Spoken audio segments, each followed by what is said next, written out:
My mom, who had abandoned me for years, suddenly contacted me and said she wanted to transfer some pocket money to me as compensation. Half believing and half doubting, I opened my phone and checked the amount. 10, 2 zeros, 3 zeros. I kept counting until I saw 9 zeros. I had received a full billion yuan, and the shocking number left me completely stunned. But before I could even process it, Xu Lingling from the red table suddenly rushed over and loudly accused me of stealing the class funds.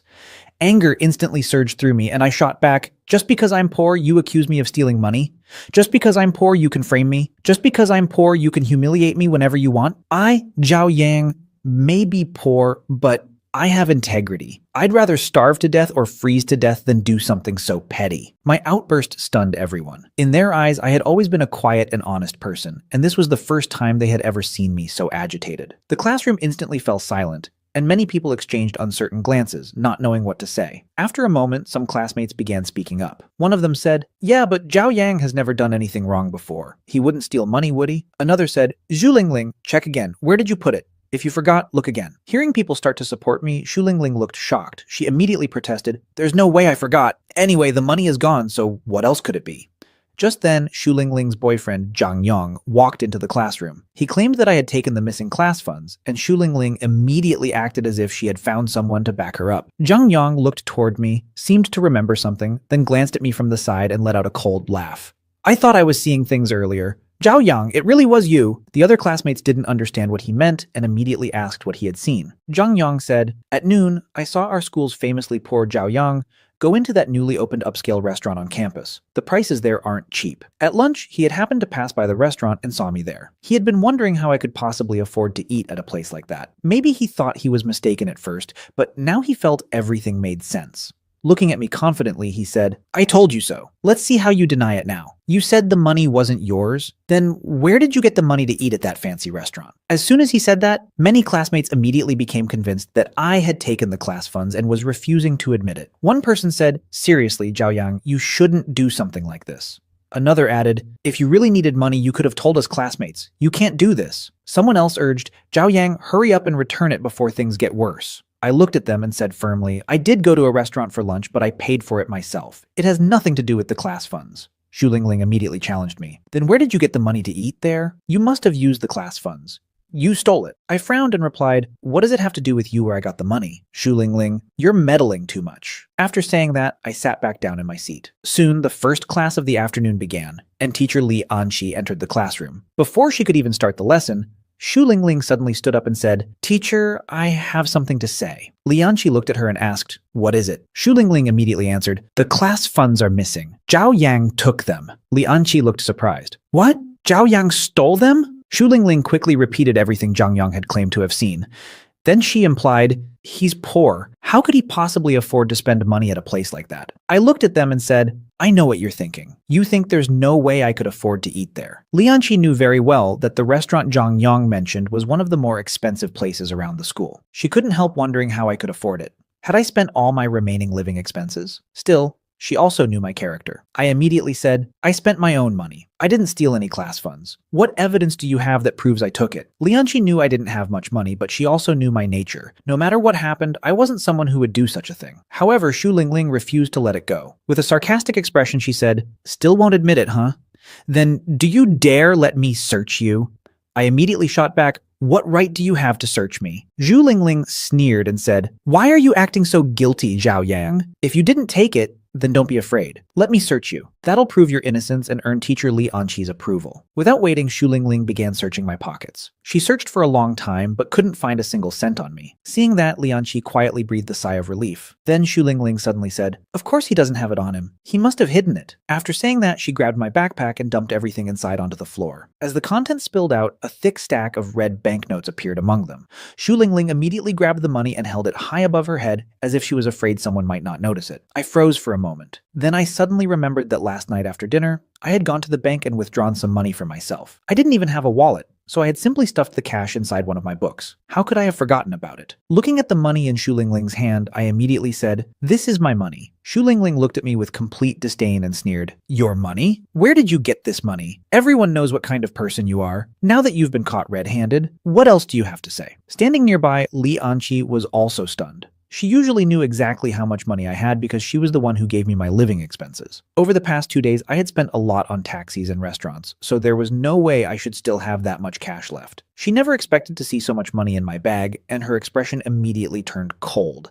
Looking at me, she said, "What else is there to explain?" I clenched my teeth and replied, "Don't you know who I am? Li Anxi was my homeroom teacher, but she was also my legal wife. Years ago, my parents had helped the Li family. To repay that favor, the Li family arranged a marriage between their daughter and the Zhao family.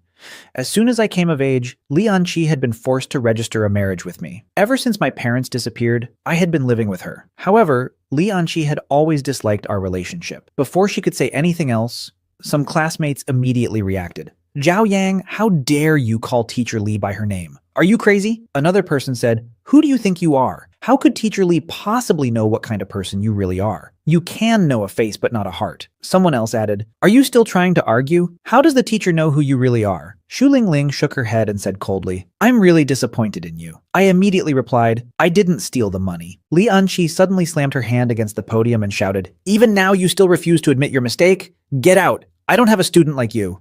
With no way to defend myself, I could only stand alone outside the classroom until the lesson ended. As soon as class was over, Shu Lingling walked to the classroom door with a look of contempt on her face. She mocked me and said, "Some people are really ungrateful. They're given a chance, but they still refuse to admit what they did." Other students nearby whispered among themselves, "This is bad. Things have gotten really serious. Let's see what he does now." I looked at Shu Lingling and said firmly, "I didn't steal the money." She rolled her eyes and laughed. "Everyone knows who stole it." I stared at her and said, "You can laugh at me, but you can't insult my character." Zhu Lingling burst out laughing. "You think you have character? Ha ha ha ha ha, that's hilarious." After saying that, she turned around and walked away proudly. I clenched my fists so tightly that my whole body trembled with anger. If she hadn't been a woman, I would have already slapped her. Just then, Li Anqi's voice came from behind me. "Come to my office." After Shu Lingling left, I followed Li Anqi into her office. The moment I stepped inside, she slammed her lesson plan onto the desk with a loud bang. Looking at me angrily, she said, "Zhao Yang, I really didn't expect you to do something like this. Do you know what stealing means?" I immediately replied, "Do you really think I'm that kind of person?" Li Anqi glared at me and said, "Then explain where that money came from." I answered, "I found it." The moment those words left my mouth, her expression became even darker. "You still want to say you found it? Yesterday you found food, and today you found money?" She slammed her hand onto the table again and shouted, "Zhao Yang, do you really think I'm stupid?" I looked straight at her and said, "They don't believe me, and now even you don't believe me?" Li Anqi replied coldly, "Why should I believe you? Even now, you still haven't realized your mistake. How can I possibly be engaged to someone like you?" The more she spoke, the angrier she became. It was obvious that she felt disgusted by the idea of marrying someone she believed was a thief. Hearing those words, I completely lost my temper. "Believe it or not, I'm furious too," I shouted before turning toward the door. "Stop right there," she yelled from behind me. I paused and said coldly, "If you don't believe me, then I have nothing more to say. Li Anqi, remember this. I, Zhao Yang, would rather die poor than do something like that." After saying those words, I walked straight out of the office. The moment I stepped outside, I could still hear Li Anqi angrily shouting from inside, "If you want to leave, then leave. Fine, get out." I was angry too. After all these years, she still refused to trust me. Since that was the case, there was no reason for me to return home. Besides, I had money now. Buying another house wasn't a big deal anymore. I could move out and finally stop living under Li Anqi's control. Just thinking about it made me feel relieved. I made up my mind immediately. Today, I was moving out. Leaving the school behind, I hailed a taxi and headed straight for the most luxurious residential development in the city. As soon as I walked into the sales office, several salespeople instinctively stood up. However, after taking a careful look at me, they all sat back down. These experienced salespeople had sharp eyes. They could instantly tell who was here to buy a house and who was only here to look around. Looking at my young age and worn clothes, they obviously placed me in the second category. Seeing that nobody intended to serve me, I didn't get angry. I had already experienced this kind of treatment many times. Looking around the sales office, I casually asked, "How much does this house cost?" One of the veteran salespeople glanced at me impatiently before calling out, "Zhao Zhang, go talk to him and send him on his way. When you show him the model apartment, make sure he doesn't break anything." Hearing her instructions, the intern hurried over. She carefully looked me up and down. Although I clearly didn't look like someone who could afford a house here, her seniors had told her to receive me, so she politely stepped forward and prepared to introduce herself. "Sir, this apartment is 60 square meters." The intern was patiently introducing the property to me when the veteran salesman from earlier suddenly lit up with excitement. His face instantly filled with a flattering smile as he hurried toward the entrance. Curious, I turned around and saw a well-dressed young man with slicked back hair walking in confidently. Looking at him, I felt a sense of familiarity, but for a moment I couldn't remember where I had seen him before. The salesman rushed over and greeted him enthusiastically. "Young Master Joe, you're here. Which apartment are you planning to reserve today? All of our units come fully furnished with high-end decorations and luxury furniture. They're absolutely worthy of your status." His smile was so exaggerated that it looked as though he wanted to personally carry Zhou Qiang inside. Zhou Qiang casually waved his hand and said, "Show me the best one." The salesman immediately replied, "Of course. The best one." His voice was loud and excited, as if he wanted everyone in the sales office to hear it. Hearing that voice and seeing the young man more clearly, I suddenly remembered who he was. Wasn't this Zhou Qiang, the young Master Joe I had run into at the Golden and Silver restaurant? The guy who had tried to take my private room? What a coincidence. After hearing Zhou Qiang's request, the salesman's smile grew even wider. "Young Master Joe, you've definitely come to the right place." He quickly escorted Zhou Qiang into the lobby. After offering him water and chatting with him briefly, the salesman became even more enthusiastic. It was obvious he had already confirmed Zhou Qiang's identity and financial status. Meanwhile, Zhou Qiang still remembered how embarrassed he had felt at the Golden and Silver restaurant the previous day. Back then, the manager's attitude had made him extremely uncomfortable. As a wealthy young master, he had actually been treated worse than an ordinary poor kid. But today was different. The veteran salesman's service was impeccable, and that finally soothed his wounded pride. "Take me to see the best unit," Zhou Qiang repeated. The salesman was secretly overjoyed. In his mind, the commission worth tens of thousands of yuan was practically already in his pocket. "Of course, young Master Joe, please come this way. The unit you're interested in is especially convenient. If you complete the payment today, you can move in immediately." Hearing that, I spoke up from the side. "That's exactly what I need too. Take me along later and let me have a look as well." The salesman immediately glanced at me with disdain and sneered.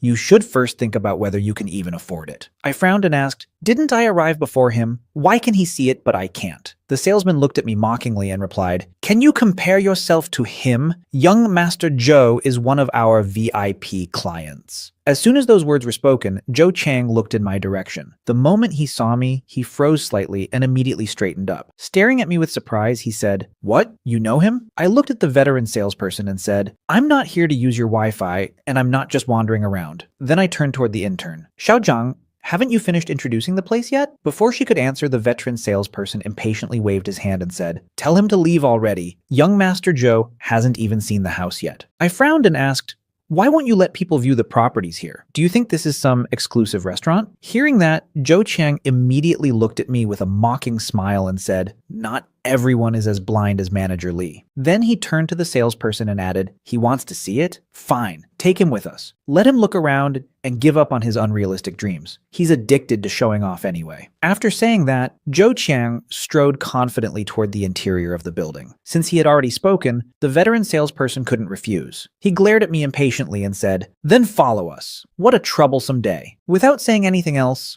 I followed the intern inside. Soon we arrived at the model unit. The veteran salesperson proudly introduced it. "Young Master Joe, this is the best property we have, the king of all our units. It's 180 square meters, and all the furniture is top quality." He tossed the key forward, unlocked the door, and let us inside. I had to admit that the house was impressive. It was spacious, well-ventilated, and luxuriously decorated. Zhou Qiang looked around, and his eyes immediately brightened. "If I could live here by myself, that would be quite prestigious." The salesperson smiled and asked, "What do you think, young Master Joe?" Then he quickly added, "Don't let the quality fool you. For someone like you, the price is very reasonable. It's only 7.5 million yuan. I'll even give you a discount, 7.2 million in total. Isn't that a great deal?" The moment Zhou Qiang heard the price, his expression froze. His eyes widened slightly. 7 million yuan. Although he came from a wealthy family, his monthly allowance was only 200,000 yuan. He had also bought a new sports car recently, so there was no way he could casually spend 7 million on a house.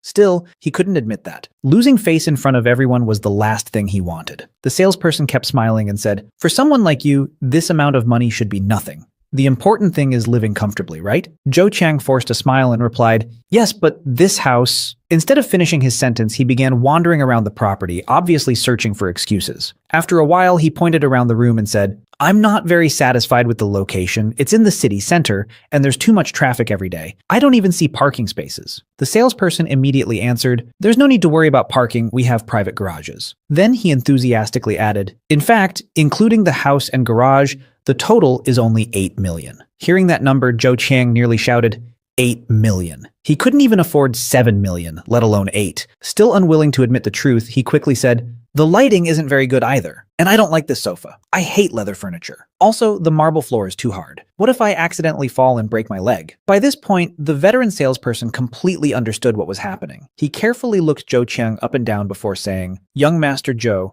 if none of this satisfies you, then you probably won't find a house that satisfies you anywhere in Linjiang City." Then his tone became more meaningful. "Don't tell me you think it's too expensive. A lot of customers with limited budgets use those same excuses." The moment his thoughts were exposed, Zhou Qiang immediately became defensive. "Too expensive? Me? Do you know who I am? I'm Zhou Qiang. Do you think I care about such a small amount of money?" The salesperson quickly smiled and replied, "Young Master Zhou, you misunderstood me. I didn't mean that." Then he changed the subject. "How about this? We have other properties available. They're much cheaper, only 1 or 2 million yuan. They might suit your requirements better." It was obvious that he had already given up on selling this mansion and was trying to salvage another deal. Zhou Qiang instantly became angry. "Are you looking down on me?" By then, I had already finished looking around the property and stepped further inside with the intern. After examining everything, I nodded and said, "The house is nice." The veteran salesperson rolled his eyes and said, "What nonsense." Then he impatiently waved at me. "Finished looking? Hurry up and leave. If you can't afford it, why are you even here?" Before I could answer, Zhou Qiang looked at me with disdain and said, "He doesn't even want the house. What makes you think you do? Do you know what kind of place this is? You probably can't even afford the toilet in this bathroom." Then he laughed and added, "If I'm having trouble buying this house, a poor loser like you definitely can't afford it." I ignored him and turned to the intern. "You salespeople earn commissions based on performance, right?" The intern nodded, looking slightly confused. "Yes." I pointed toward the house and said calmly, "Then I'll take this one." I paused for a moment before adding, "And I want the garage too." Then I pulled out my bank card and handed it to her. The veteran salesperson was instantly stunned. His eyes widened in disbelief. After all, Zhou Qiang had been calling me a poor nobody this entire time. Looking at the card in my hand, he was completely speechless. The intern, on the other hand, was overjoyed. She had only been working here for a few days, yet she had suddenly landed such a massive deal. Excitement filled her face as she immediately took the card and prepared to process the purchase. "What are you standing there for?" I said. "Take me to swipe the card." The intern nodded repeatedly and hurried away with me. Behind us, Zhou Qiang looked at me with obvious disdain and said, "You really think he's some important person? If he can actually buy this house, I'll admit I was wrong." A little while later, I returned with the intern. Looking at Zhou Qiang and the veteran salesperson still standing there, I calmly said, "Why are you still here? This house belongs to me now. You should leave." Zhou Qiang immediately shouted in disbelief, "Impossible! This house costs more than 7 million yuan. How could you possibly afford it?" At that moment, the intern respectfully handed several documents to me and said, "Sir, this is your purchase contract. Please keep it safe." I took the contract and receipts from her. The moment Zhou Qiang saw the stack of documents in my hands, he froze. "What?" he muttered. "He really bought it? More than 7 million yuan. Even Zhou Qiang himself couldn't come up with that amount of money at once, and he knew very well that even his father would have difficulty producing that much cash immediately. His face instantly turned red. The embarrassment was even worse than being slapped twice in public. Unable to endure it any longer, he turned around and left without another word. The veteran salesperson wasn't feeling any better. Looking at me, he felt like slapping himself. Nearly 100,000 yuan in commission had slipped right through his fingers because of his own arrogance. The thought was so painful that he could barely accept it. As he reflected on everything, he realized that Zhou Qiang wasn't actually some top-tier young master. In a city like Linjiang, he was merely a third-rate rich kid, insignificant among the truly powerful people. He also remembered Zhou Qiang complaining that manager Li from the Golden and Silver restaurant didn't understand how to treat important guests. Thinking about it now, that was obviously nonsense. The Golden and Silver restaurant was one of the best establishments in the city. How could its manager fail to recognize important people? It was far more likely that Zhou Qiang simply lacked the status to meet genuinely influential figures. Compared to manager Li, the veteran salesperson suddenly realized how inexperienced he still was. After everyone finally left, I dropped onto the sofa inside my new house. A wave of exhaustion washed over me, and for the first time that day, I felt a little relaxed. Not long afterward, I received a call informing me about my uncle's birthday banquet at the Golden and Silver restaurant. I immediately took a taxi there. When I arrived at the entrance, Lianqi was already waiting outside. The moment she saw me stepping out of a taxi, her expression darkened. "You came by taxi again," she said coldly. "You're completely hopeless. Let me tell you something, Zhao Yang. I'm not helping you cover up stealing money. You can say you didn't steal it all you want, but it doesn't matter. You'll never amount to anything in this life." I looked at her and replied calmly, "That's not necessarily true." My answer only seemed to annoy her more. Just then, her aunt walked over. Looking at me with obvious disdain, she said, "There's no point wasting time talking to someone like him. Just look at his character. He's hopeless. Let's go inside." She rolled her eyes at me before pushing Li Anqi toward the restaurant entrance. As soon as I entered the restaurant, Manager Li hurried over with a respectful expression. "Mr. Zhao, why didn't you tell me you were coming? I'm sorry if there was any offense." She had probably overheard part of the conversation outside, but I didn't feel like explaining anything. I simply said, "It's fine. I'm just here for a family gathering." Manager Li smiled respectfully and replied, "I understand." Mr. Zhao has always been low-key. There was obvious admiration in her eyes. I nodded and walked into the banquet hall. Inside, Li Anqi was already chatting with relatives. Her aunt glanced at me from time to time, and every comment she made only made me more irritated. Still, I walked over to my uncle and said sincerely, "Happy birthday, uncle." Before he could reply, my aunt immediately interrupted. Looking at the gift I brought, she sneered, "Coming empty-handed would be embarrassing enough. Where did you even get the money to buy that? If it weren't for our Anqi, you'd never be able to afford a place like this in your entire life." My uncle immediately looked uncomfortable. "That's enough," he said. "Xiaoyang is still young. He has a long future ahead of him." But my aunt became even more displeased. "Did I say anything wrong? I just feel sorry for Anqi having to be tied to someone like him." My uncle sighed and gently patted my shoulder. I could only smile bitterly. I had already gotten used to this kind of treatment. Many times before, I had simply endured it in silence. I stepped aside and found a seat. Just then, a young man walked over to my uncle and greeted him politely. "Happy birthday, Uncle Li. My mother is away on a business trip and couldn't make it back, so she asked me to come and apologize on her behalf." The moment she saw him, my aunt's attitude changed completely. Her face lit up with a bright smile. "No problem at all. Come in and have a seat." Someone nearby whispered, "That's Cheng Yu, the young master of the Cheng family. He's young and very capable." I watched as my aunt quickly pulled Li Anqi to the side and said enthusiastically, "Anqi, this Cheng Yu is young and promising. Didn't you say you wanted to start an education company? This is a great opportunity. You should talk with him." Hearing that, I immediately felt uncomfortable. I had a bad feeling about what she was trying to do. Ignoring Li Anqi's hesitation, my aunt practically dragged her over to Cheng Yu. As they were introduced, Cheng Yu politely extended his hand. Li Anqi briefly shook it. Watching from the side, I felt strangely uneasy. My aunt smiled proudly and said, "Cheng Yu is much more outstanding than certain people." Even though she never said my name directly, her eyes immediately shifted toward me. Cheng Yu glanced at Li Anqi and modestly replied, "Auntie, you're praising me too much." Eventually, Cheng Yu noticed me sitting nearby. Before he could ask anything, my aunt quickly said, "Oh, him? He's just a poor relative of ours who came to join the celebration." She deliberately avoided mentioning that I was actually Li Anqi's husband. Cheng Yu simply glanced at me. He didn't greet me, and I didn't greet him either. Without saying anything further, I sat down next to Li Anqi and quietly continued eating. My aunt kept placing food onto Cheng Yu's plate, and before long, the conversation shifted to clothing. Looking at his outfit, she smiled and said, "Cheng Yu, your suit looks really nice." Cheng Yu smiled politely and replied, "It's custom made overseas. Auntie, if you like it, just tell me Uncle's size and I'll buy him a few suits next time." My aunt was instantly delighted. Turning to Li Anqi, she said, "Anqi, you know your uncle's size, right? Cheng Yu, you can send her a message on WeChat." Cheng Yu immediately took out his phone and said, "It's fine. A few suits are nothing. I didn't have time to prepare a birthday gift today, so let this make up for it." Watching him exchange contact information with Li Anqi made me feel strangely uncomfortable. I knew they hadn't done anything wrong, but I still felt a pang of jealousy in my chest. My aunt noticed my expression right away and sneered, "What's wrong? Feeling jealous? With your little bit of ambition, don't even dream about it." Then Cheng Yu casually looked at me and asked, "So, where do you work?" Before I could answer, my aunt cut in and said, "He's just a poor student. What ambition could he possibly have?" Cheng Yu laughed faintly and said, "How about this? After you graduate, come work at our company. For Auntie's and Anki's sake, I'll arrange a good position for you." Before I could even refuse, my aunt immediately became excited and said, "Don't be shameless. Do you know how rare this opportunity is? They're only willing to help because of the Li family." Just then, Li Anqi suddenly spoke up. "Aunt, stop talking." Both my aunt and Cheng Yu were startled. Li Anqi continued, "Today is Uncle's birthday. Don't ruin the atmosphere." After saying that, she glanced at me. The tiny bit of hope I had instantly disappeared. For a moment, I had thought she was speaking up for me, but I had clearly overestimated things. Looking at me with disgust, she said coldly, "If you like high-class things, then earn them yourself. What kind of man relies on improper methods?" I lowered my head and continued eating without saying a word. I had already explained everything I could.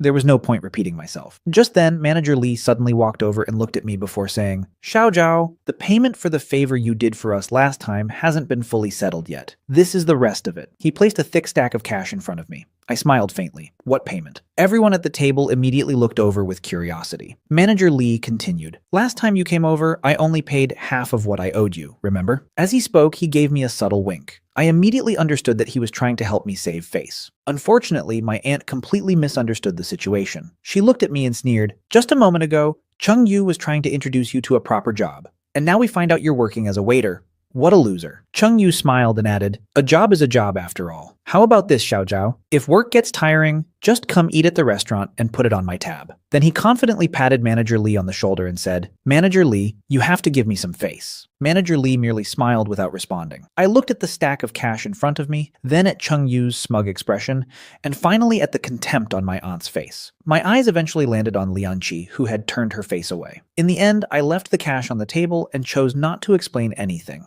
Manager Li chased after me afterward to apologize, but I stopped him. I knew he had only been trying to help. After returning home, I went straight to sleep and didn't wake up until morning. As expected, I was late again. When I arrived at the classroom door, I immediately saw Lianqi standing at the podium. She saw me too, and her face was already filled with anger. The moment our eyes met, I understood what was coming. Before she could scold me, I quickly stepped back outside the classroom, voluntarily accepted my punishment, and even closed the door behind me. Leaning against the wall outside, I let out a sigh of relief. At least I had avoided the initial explosion. A loud bang suddenly echoed from inside the classroom as Lianqi slammed her lesson plan onto the podium. Even standing outside, I was startled. Her temper seemed to be getting worse and worse lately. After class ended, I hurried back to my seat. The moment I sat down, Xu Lingling swaggered over with her usual arrogant expression.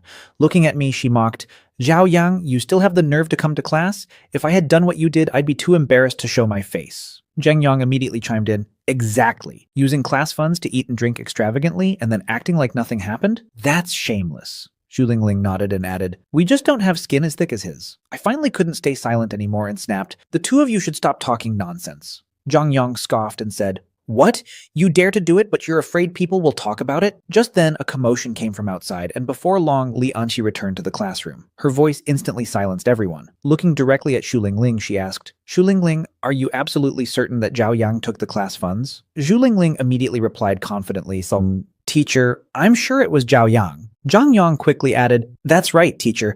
How can we concentrate on studying with someone like him still in our class?" Lianqi frowned and raised her voice. "Xu Lingling, I'll ask you one more time. Are you sure you didn't put the class funds somewhere yourself and then forget about it?" Xu Lingling looked confused and immediately responded, "Teacher, what do you mean by that? I'm sure Zhao Yang took the money. It has to be him." Lianqi suddenly slammed her hand onto the table, and the entire classroom fell silent. Even my heart skipped a beat. I had no idea why she was so angry today. Looking around the room, she said coldly, "Didn't I tell all of you not to jump to conclusions before the matter is properly investigated?" Then her eyes landed on me. She glared at me fiercely and added, "And you, Zhao Yang, if you didn't do it, then don't you know how to explain yourself properly?" Before I could respond, Zhang Yang stood up and said, "Teacher, the matter of Zhao Yang taking the class funds has already been investigated. How can you say it hasn't? Are you trying to protect him?" Xu Lingling immediately nodded in agreement. "That's right, teacher. It was obviously him.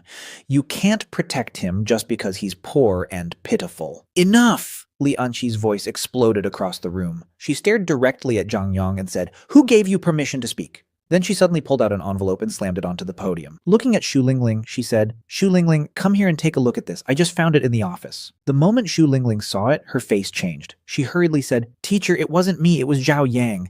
Maybe he worked together with the restaurant owner to frame me." Hearing that excuse only made Lianqi even angrier. "Xu Lingling, even now you refuse to admit your mistake. Not only do you refuse to take responsibility, but you're also framing your classmates. Call your parents tomorrow. And from this moment on, you're no longer the class monitor." After saying that, she turned around and walked away in her high heels. I stood there, feeling slightly uneasy. Lianqi had actually spoken up for me today. With the truth finally revealed, I felt much better. Thinking about the expression on Xu Lingling's face just now, I almost wanted to laugh. Unfortunately, Lianqi happened to see my smirk as she reached the classroom door. She immediately turned around and said, "Zhao Yang, don't think this has nothing to do with you. You bear a lot of responsibility too. And you still dare to laugh?" I instantly shut my mouth and didn't dare say a word. I knew better than to celebrate too early. After Lianqi left, Xu Lingling slowly returned to her seat. Her eyes were red, her fists were tightly clenched, and she glared at me with obvious hatred. At that moment, I knew this grudge had truly begun. After school, Lianqi stopped me at the gate. Looking at me, she said, "Zhao Yang, I have something to do tonight. You'll have to take care of dinner yourself." After saying that, she turned around and left without giving me a chance to respond. I stood there for a moment before hailing a taxi home. When the taxi stopped at the entrance of my residential complex, the driver looked outside and exclaimed, "Young man, you live here?" I didn't expect someone so young to be this capable. I casually replied, "It's not bad." The driver then looked at me and said, "Since you live in such a nice place, why don't you buy a car?" His words immediately made me pause. He had a point. I had money now, and I already had my driver's license. There was no reason not to buy one. Acting on the idea immediately, I asked the driver to take me to a BMW dealership. When we arrived, I pushed open the door and walked inside. Several salespeople looked in my direction and were about to stand up, but after seeing my clothes, they all sat back down. Not a single person came over to greet me. I wandered around the showroom by myself. Just then, a wealthy-looking woman entered the store. The moment she appeared, all the salespeople rushed toward her, offering tea and water. Compared to her, I was completely ignored. The woman glanced at me and smiled mockingly before saying, "Don't all crowd around me. There are other customers here too. Even if he can't afford a car, he's still a customer." The salespeople exchanged glances, but not one of them was willing to come over. I eventually stopped in front of a display vehicle and asked, "How much is this car?" One salesperson glanced at me impatiently and replied, "It's the new BMW 7 Series." I frowned and said, "BMW 7 Series? I don't understand all that. I'm asking how much it costs." The dismissive look in their eyes made it obvious they thought I couldn't afford it. Feeling irritated, I turned around and walked straight out of the BMW dealership. Across the street was a Rolls-Royce showroom, and I headed there without hesitation. The next morning, I parked my newly purchased car near a restaurant some distance away from the school because I didn't want to attract attention. After arriving in the classroom, I noticed there weren't many people there yet. Feeling bored, I started scrolling through WeChat moments on my phone. Suddenly, a post from Zhu Lingling caught my attention. The car in her photo looked strangely familiar. I zoomed in on the image, and after looking carefully, I was stunned. It was my Rolls-Royce, the one I had just bought yesterday. The caption beneath the photo read, "Dad's new car. Not bad." I didn't know whether to laugh or cry. Since when had I become her father? As more classmates arrived, many immediately gathered around Zhu Lingling. One classmate exclaimed, "Lingling, your dad actually bought a Rolls-Royce Phantom? What does your family do? I remember your dad used to drive a BMW. That's a huge upgrade." Another quickly added, "Yeah, I heard a Phantom isn't cheap, and this looks like the latest model. It must have cost a fortune." Hearing all the praise, Zhu Lingling secretly enjoyed every second of it. Pretending to stay calm, she said, "It's only a few million yuan, I guess. My dad just likes this kind of car." In reality, earlier that morning, while waiting for the bus, she had spotted the Phantom parked across the street. Since the owner wasn't around, she had secretly snapped a few photos of it. After losing face in class yesterday, she clearly wanted to regain some pride today. "Envy is useless. You're destined to drive a second-hand Jetta for the rest of your life," Zhu Lingling said as she slammed her backpack onto her desk and sat down. Then she looked at me and sneered, "And Zhao Yang, don't think you're so high and mighty just because you have Teacher Li backing you. This isn't over between us yet." I couldn't be bothered listening to anything she said. My mind was completely occupied by the woman who had suddenly appeared out of nowhere. The more I thought about it, the funnier it became. Just then, a voice suddenly came from the classroom door. "Which one of you is Zhao Yang?" The school's academic affairs director had appeared. Feeling annoyed, I stood up and walked out. Why would the director want to see me? The director looked me over disdainfully before taking me straight to Li Anqi's office. Li Anqi was already sitting there. When Xu Zhenghua saw me being brought in by the director, he frowned. After looking me up and down, he glared at me as if wondering what trouble I had gotten into this time. Xu Zhenghua was Zhu Lingling's second uncle, and the person who had arranged for her to enter this school. The moment I saw him, I knew he had come to stand up for Zhu Lingling. Inside the office, Li Anqi sat behind her desk while Xu Zhenghua stood beside her with an unfriendly expression. Looking at Li Anqi, he said, "I heard you've been protecting Zhao Yang and even want to call Zhu Lingling's parents. I'm her uncle. What exactly is going on?" Li Anqi calmly replied, "Director Xu, I wasn't protecting Zhao Yang. Zhu Lingling really was responsible for losing the class funds. If necessary, we can ask the restaurant owner to come and confront her." Xu Zhenghua immediately interrupted. "Teacher Li, if you weren't protecting Zhao Yang, then how did rumors like this spread? As a teacher, you should understand what fairness means." It was obvious he had no intention of discussing the facts. He simply wanted to pressure her. Then he pointed at me and said, "Zhao Yang is your student. Look at him. Does he look like a proper student? His grades are terrible, and he drags down the entire grade. Why haven't you talked to his parents?" His voice grew louder and louder. Li Anqi opened her mouth and tried to explain. "Zhao Yang, he..." Before she could finish, Xu Zhenghua cut her off again. "You keep saying you're not protecting him. If you continue acting like this, then you can forget about participating in the teacher evaluation." His threat was direct and merciless. I knew how much that evaluation meant to Li Anqi. She had spent nearly half a year preparing for it. Looking at her slightly reddened eyes, I felt extremely uncomfortable.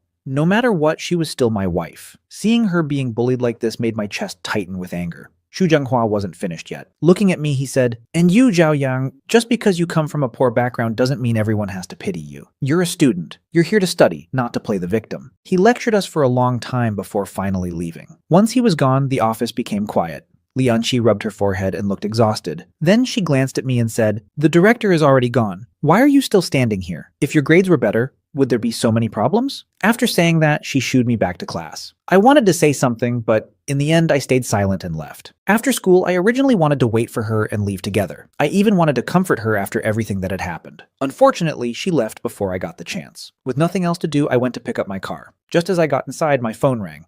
The caller was Li Chengli, the female manager of Elite Restaurant. "Mr. Zhao, this is Li Chengli. Our restaurant just received a shipment of top-quality imported ingredients. I specifically reserved some for you. Are you free today? We've also launched our newest signature dish. Nobody else has tried it yet. We're waiting for you. Please honor us with your presence." Thinking about how unfairly Li Anqi had been treated today, I decided to pack a few dishes for her and cheer her up. So I agreed and headed to Elite Restaurant. When I arrived, Manager Li personally came out to greet me. After finishing my meal, I asked her to package several dishes for takeaway. While waiting near the entrance, I suddenly saw Xu Zhenghua approaching. The moment he noticed me, he immediately straightened his back and puffed out his chest. Looking me over, he asked, "You're not working here, are you?" I didn't answer. Seeing my silence, he became even more convinced of his assumption. "So you really are working here as a waiter? Do you know what people would think if they found out? You're bringing shame to the school. Tomorrow, I'm reporting this to the administration. Prepare your apology. You don't need to attend the school's job fair either. I knew you'd turn out like this. I really don't know how Li Anqi teaches students."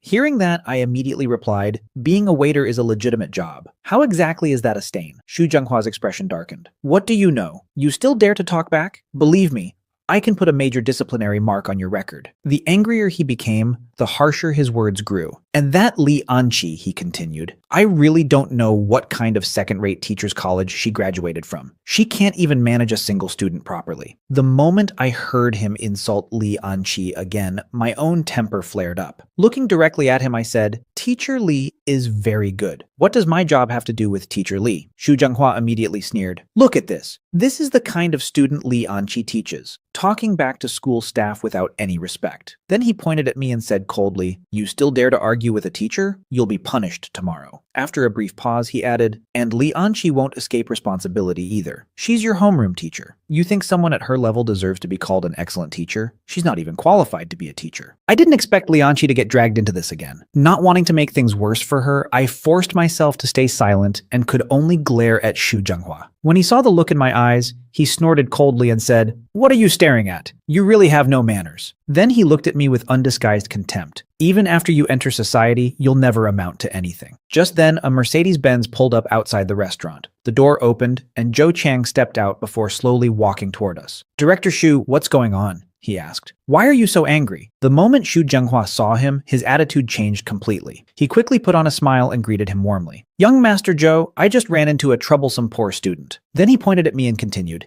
"He's poor, has no future, and refuses to improve himself. If his family circumstances weren't so pitiful, he would have been expelled long ago." After saying that, he shot me another glare. Zhou Chang was about to enter the restaurant when he casually looked in my direction. The moment he saw me, he froze. His expression changed instantly, and he abruptly stopped walking. Completely unaware of what was happening, Xu Zhenghua pulled me forward and said impatiently, "Do you have any sense of etiquette at all? This is young Master Zhou. Hurry up and greet him." Then he smiled at Zhou Chang and added, "Young Master Zhou, please forgive him. This kid hasn't seen much of the world. He's never met someone of your status before." The moment those words fell, Zhou Chang's face turned pale. He looked at me, then at Xu Zhenghua, and his expression became increasingly awkward. A second later, he hurriedly said, "I suddenly remembered I have something to do. I won't be eating here today." After saying that, he practically ran away. Within moments, he had gotten back into his car and driven off. Xu Zhenghua stood there completely stunned. Then his expression darkened, and he turned toward me in fury. "You little brat! You actually scared young Master Zhou away," he shouted. "Do you even know who he is? He's the school's new investor. Such an important investment project, and now you've ruined everything." The more he spoke, the angrier he became. "You're finished, and Li Anqi too. Tomorrow I'm going straight to the principal. If she keeps protecting you, neither of you will escape responsibility." After throwing out those threats, he stormed away. A moment later, Manager Li walked out carrying the food I had asked her to pack. Seeing Xu Zhenghua leave in a rage, she looked puzzled and asked, "Mr. Zhao, what happened?" I smiled faintly and shook my head. Nothing, thank you. Taking the food from her, I got into my car and headed home. When I arrived, I placed the packaged dishes on the dining table. Looking at Lianqi, I said, "You didn't eat dinner yet, right? I brought you some food from Elite Restaurant." Lianqi glanced at the food, and her brows immediately furrowed. "You went there to spend money again?" she said unhappily. "How much does a waiter even earn? Yet you keep spending lavishly every day. What kind of future do you think you'll have?" I quickly explained, "You misunderstood. Manager Lee said I've been performing well recently, so she gave this to me as a reward. It was just made today. It's fresh and clean." Hearing that, her expression softened slightly. She snorted and sat down at the table. Remembering everything that had happened earlier, I tried to comfort her. "Don't let today's events bother you too much." But the moment she thought about Xu Zhenghua again, her mood worsened. Looking at me, she said, "Tell me honestly, if your grades were better, would Xu Zhenghua have been able to use you as an excuse to make trouble?" I remained silent. Back when my grades weren't good enough to get into Jiangda University, it was Li Anqi who had run around everywhere helping me. Seeing me say nothing now only made her angrier. "Tell me," she continued, "with your current situation, which company would even hire you? Do you really plan to be a waiter for the rest of your life?" She had already suffered enough humiliation today, so I didn't dare argue with her. Instead, I quietly said, "Don't worry, I'll work hard in the future. I'll definitely find a good company and never embarrass you again." Li Anqi rolled her eyes at me.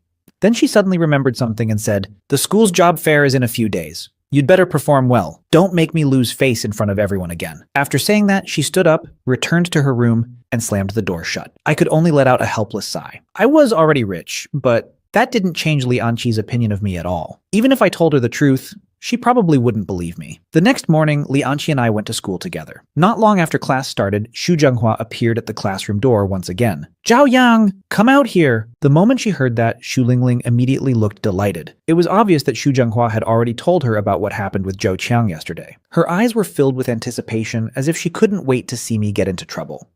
I was taken directly to the principal's office. As soon as we entered, Xu Zhenghua immediately bowed slightly toward Principal Huang and said, "Principal, I've brought Zhao Yang. Teacher Li should be here soon as well." Principal Huang glanced at me and frowned. Then he looked at Xu Zhenghua and asked, "Who told you to call Teacher Li over?" Xu Zhenghua was briefly stunned. However, he assumed the principal was angry because the investment had been ruined. He quickly said, "Principal, I'll notify her right away. She doesn't need to come." He immediately called Li Anqi and told her not to come before putting his phone away and standing straight again. Then he pointed at me and said, "Principal, it was this student who drove young Master Zhou away yesterday. That investment was extremely important to the school, but he ruined everything. I already warned him, but he still didn't know his place and ended up offending Zhou Qiang." Xu Zhenghua continued adding fuel to the fire. "That's right, Principal. Because he offended Zhou Qiang, the investment is probably gone now." Principal Huang lowered his voice and said, "I was there too, but I couldn't stop him from speaking recklessly. I really tried my best. Zhao Yang's grades weren't even good enough to enter our school in the first place. We only made an exception because of his family circumstances." Xu Zhenghua put on a heartbroken expression and said, "Principal, Li Anqi is Zhao Yang's homeroom teacher. She failed to educate him properly and allowed him to become arrogant and reckless. That's why all of this happened. As his teacher, she should also bear responsibility." After saying that, he stepped aside, secretly pleased with himself. Standing there in the principal's office, he was doing everything he could to shift the blame onto me while completely absolving himself of any responsibility. In his mind, neither Li Anqi nor I would escape punishment this time. If I were expelled, it would also help vent his niece Xu Lingling's anger. Just then, Principal Huang slowly nodded and said, "You're right." Hearing that, Xu Zhenghua immediately became excited. He hurried to the principal's side with a flattering smile and said, "Principal, it's all thanks to your wise leadership and excellent teaching." Before he could finish, Principal Huang suddenly slammed his fist onto the desk with a loud bang. The sound startled everyone in the room, especially Xu Zhenghua. "Are you praising me?" Principal Huang said coldly. "Zhao Yang is still a student. He has little experience dealing with society, yet you're placing the entire responsibility for a failed investment on a student's shoulders?" His expression darkened. "Xu Zhenghua, where is your sense of shame?" Xu Zhenghua's face instantly turned pale. "Principal, no, let me explain." "Explain what?" Principal Huang interrupted him sharply. "You don't need to worry about the investment anymore." Hearing that, I suddenly understood. It seemed Zhou Qiang had already contacted the principal regarding the investment issue. That was probably why Principal Huang's attitude toward me had changed. Xu Zhenghua, however, was still desperately trying to defend himself. "Principal, it really is Zhao Yang's fault. He offended the investor. It has nothing to do with me." Principal Huang stared at him and said, "As a teacher, you pushed all the responsibility onto a student. You've truly disappointed me." Xu Zhenghua immediately pointed in another direction. "This also has something to do with Li Anqi, and now you're trying to drag someone else into it?" Principal Huang cut him off again. "Xu Zhenghua, take a good look at yourself. Where is the dignity and professionalism a school leader should have? Go back to your office and reflect on your behavior." Xu Zhenghua was instantly silenced. With no room left to argue, he could only lower his head and leave the office in humiliation. I stood there feeling confused by the entire situation. After Xu Zhenghua left, Principal Huang looked at me for a moment and said, "As a student, focus on your studies and do what you're supposed to do. Don't overthink things and don't disappoint me." I immediately nodded and replied, "I understand, Principal." After that, I returned to the classroom. Not long later, Xu Lingling came back as well.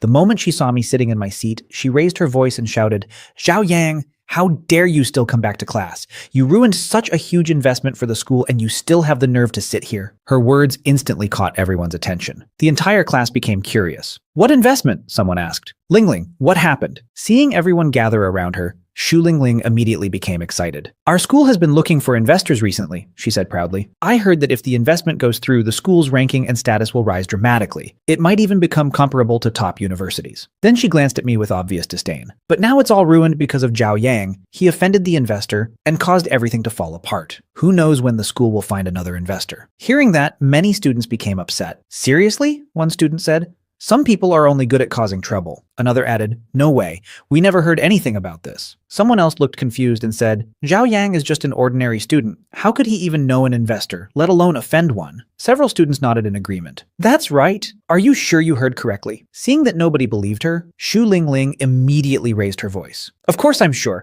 My uncle is Xu Zhenghua, the director of our school. He told me personally. How could it possibly be fake?"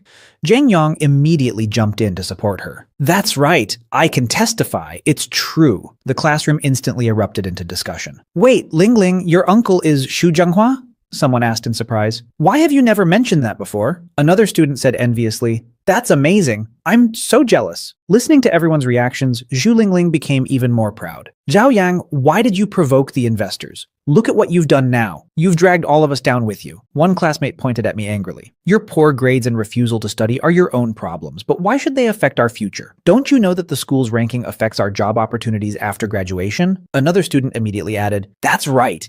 If we can't get into good companies in the future because of this, can you take responsibility?" Listening to the accusations flying around the classroom, I felt as if countless voices were buzzing around my head. It was nothing but noise. Finally, I couldn't help speaking up. "Who told you the investment failed?" The moment I said that, Xu Lingling let out a cold laugh. "Still being stubborn?" she sneered.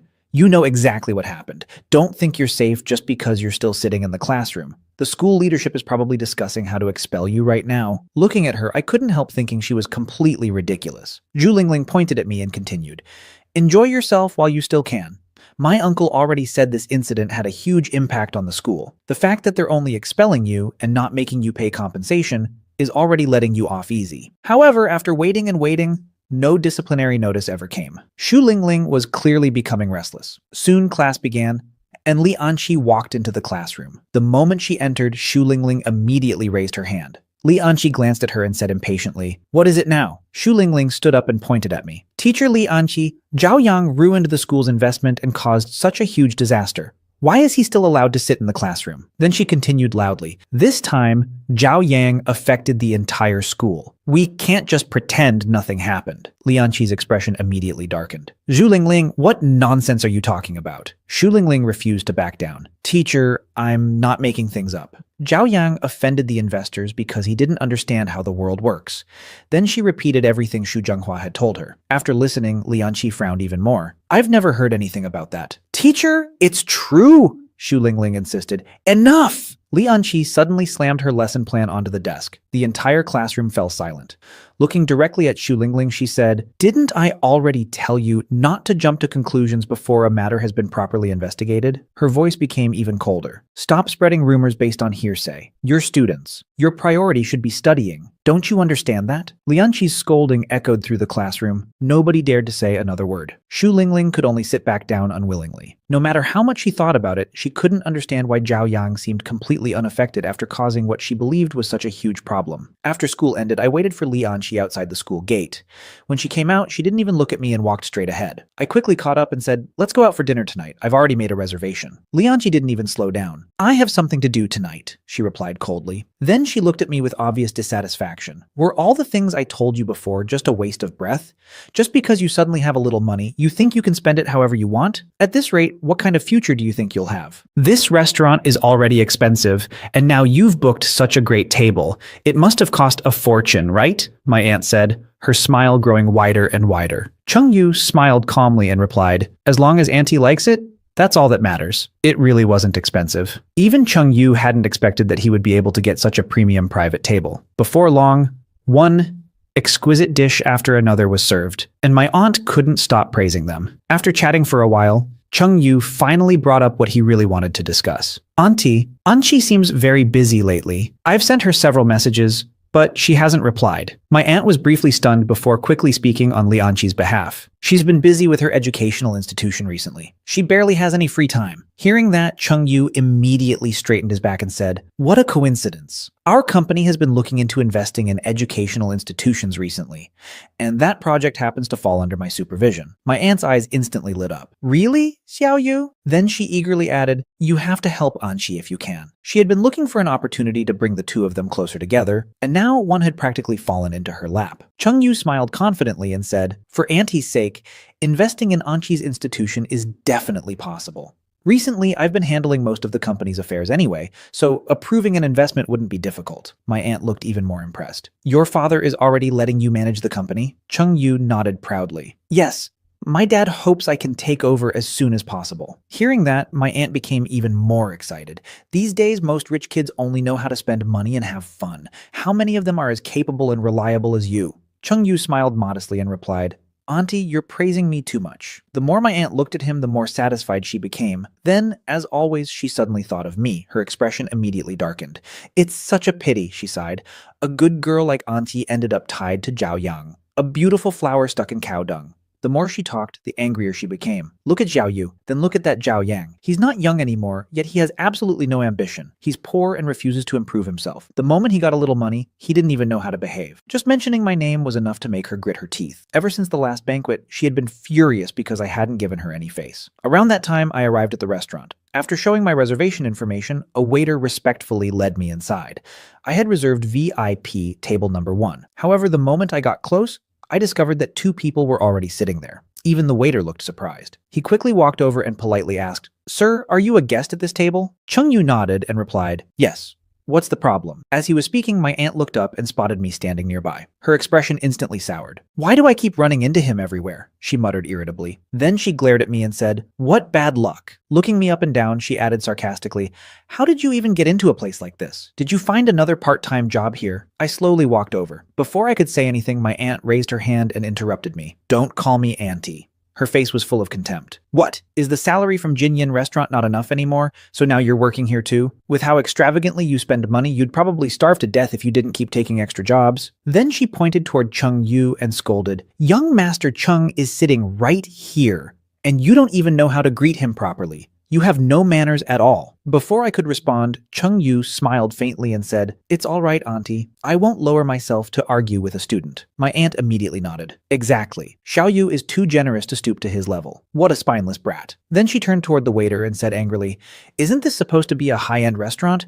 Why are you hiring just anyone? If someone like him is working here, aren't you worried about ruining the restaurant's reputation? The waiter hurriedly replied, Madam, this gentleman isn't... Before he could finish, my aunt interrupted again in her shrill voice. What? He didn't even pass the interview? Then why is he still standing here? Hurry up and leave. You're embarrassing yourself. Finally finding an opportunity to speak, the waiter quickly explained, Madam, you've misunderstood. This gentleman is actually a guest at this table. There may have been a mistake with the seating arrangements. He's here to eat? My aunt repeated in disbelief. Chung Yu also laughed. This is his table? Are you sure you didn't make a mistake? Look at him. Does he seem like someone who could reserve a table here? Maybe he used fake reservation information. My aunt immediately nodded. That's right. Zhao Yang, being poor is one thing, but using shameless tricks to freeload your way into a restaurant is another. Looks like you finally got caught today. Then she turned to the waiter and said confidently, Check again. We're definitely at table number 1. Chung Yu pulled out his phone and handed over his reservation information. Looking at me with disdain, he said, Zhao Yang, I never expected you'd resort to something like this just to get a meal. Tell you what, I'll ask them to add another dish and let you eat with us. It's only one meal. It wouldn't look good if you got thrown out later. The waiter carefully checked the reservation details. Chung Yu's information clearly showed VIP table number 1. But when he checked mine, it also showed VIP table number 1. Looking back and forth between the two reservations, he froze in confusion. Meanwhile, my aunt impatiently urged him, "What are you standing there for? Why aren't you leaving?" My aunt impatiently pointed at me and said, "He really has the nerve to let young Master Chung treat him to dinner." The waiter checked the reservation information over and over before finally finding the problem. Looking embarrassed, he explained, "You've misunderstood. This gentleman's reservation is actually for the VIP table number 1. Your reservation is for a regular table near the entrance of the main hall." It turned out the two reservation records looked almost identical, with the only difference being the VIP mark at the end. The moment she heard that, my aunt frowned and shouted, "That's impossible! You must have made a mistake! Look at him! He probably can't even afford street food, let alone a VIP table here." At that moment, Chung Yu finally understood why he had booked an ordinary table, but had been seated in such a premium location. The waiter quickly explained, "The employee who brought you here today is new. We're very sorry for the mistake." Then he pointed toward another area of the restaurant and said, "Your table is over there. I'll personally take you there now." My aunt still refused to believe it. "Impossible. You've definitely made a mistake. How could he possibly afford a table like this?" If she had accidentally taken someone else's table, she probably wouldn't have reacted so strongly. But the fact that it was my table made it impossible for her to accept. More than anything, she felt humiliated. Looking at the waiter, she shouted again, "Check it one more time." Chung Yu's expression was equally unpleasant. My aunt's loud outburst had already attracted the attention of many nearby guests, making the atmosphere extremely awkward. Trying to salvage the situation, Chung Yu suddenly said, "If that's the case, then upgrade our table to a VIP table." The waiter immediately shook his head and replied politely, "I'm sorry, sir. All of our VIP tables are fully booked tonight. Could you please return to your original seats and allow Mr. Zhao to use his table?" "What?" my aunt exclaimed. The waiter continued patiently, "Please return to your seats first. I'll speak with the manager and arrange a discount for you as compensation. We've already caused inconvenience to other guests, and this really was our mistake." My aunt rolled her eyes and said sharply, "What are you staring at? He can afford the table, but can he afford the food?" Hearing that, even the waiter frowned slightly. Looking at the scene in front of me, I suddenly smiled and said, "There's no need." Everyone immediately looked at me. Then I calmly continued, "Since they like this table so much, let them have it. Put all the food on my bill." The waiter froze. I looked at my aunt and said, "Eating alone isn't very interesting anyway. Auntie, since you like it so much, then enjoy it. Don't say I don't respect my elders. Consider this my treat." Then I took out a stack of cash and dropped it onto the table. Without waiting for anyone to respond, I turned around and walked out of the restaurant. Behind me, my aunt and Chung Yu were left standing there with extremely ugly expressions. The next day, I arrived at school and had barely stepped into the classroom when Xu Lingling suddenly called out, "Zhao Yang, are you coming to the class reunion tonight?" I didn't even think about it before answering, "No." Inwardly, I sneered. Xu Lingling usually disliked me so much. Why would she suddenly invite me to dinner? There was obviously something suspicious about it. She clearly hadn't expected me to reject her so decisively. "Zhao Yang," she said, "this is our class's final gathering. Everyone's going." Before I could reply, Zhang Yang immediately jumped in. "What's wrong? Are you looking down on your classmates?" Several other students joined the conversation. "Yeah, Zhao Yang. Everyone's going except you. We're graduating soon. It's just one meal. What's the big deal?" Hearing Zhang Yang's mocking tone, I frowned. If you're all trying this hard to get me to go, then there's definitely a reason. You guys have fun. I'm not interested. Seeing that I wasn't falling for it, Zhang Yang immediately changed his approach. "Zhao Yang, are you still angry about what happened with Ling Ling before? We've been classmates for years. Is it really necessary to hold a grudge?" The other students finally seemed to understand why I was refusing. One of them quickly said, "Come on, it was just a misunderstanding." Another added, "It's been so long already, you're not still upset about that, are you?" Xu Lingling also looked at me and said, "Yeah, Zhao Yang, we're all classmates. Don't be so narrow-minded." Then she took a deep breath and said, "How about this? I'll apologize. What happened last time was a misunderstanding. I'm sorry, is that enough?" Another classmate immediately chimed in. "See? She already apologized. You'll come now, right? Don't be so petty, Zhao Yang. Can't you be a little more generous?" Listening to them, I couldn't help sneering inwardly. When they were falsely accusing me and humiliating me before, none of them talked about friendship or understanding. But now, suddenly, everyone wanted to be classmates again. Still, with everyone pressuring me like this, refusing any longer would only make things more troublesome. In the end, I sighed and reluctantly agreed. That evening, I arrived at the hotel where the reunion dinner was being held. After all the classmates had taken their seats, Xu Lingling suddenly stood up and smiled brightly. Looking around the room, she announced, "Classmates, my cousin just returned from overseas." Just then, the door to the private room was pushed open, and a well-dressed young man walked inside. Xu Lingling immediately stood up with an excited smile. "Everyone, this is my cousin." The moment some of the classmates got a clear look at him, they were stunned. "Wait, is that Wu Haoshen?" Someone blurted out. "The young master of Wu family real estate?" Another student immediately widened his eyes. "No way, seriously?"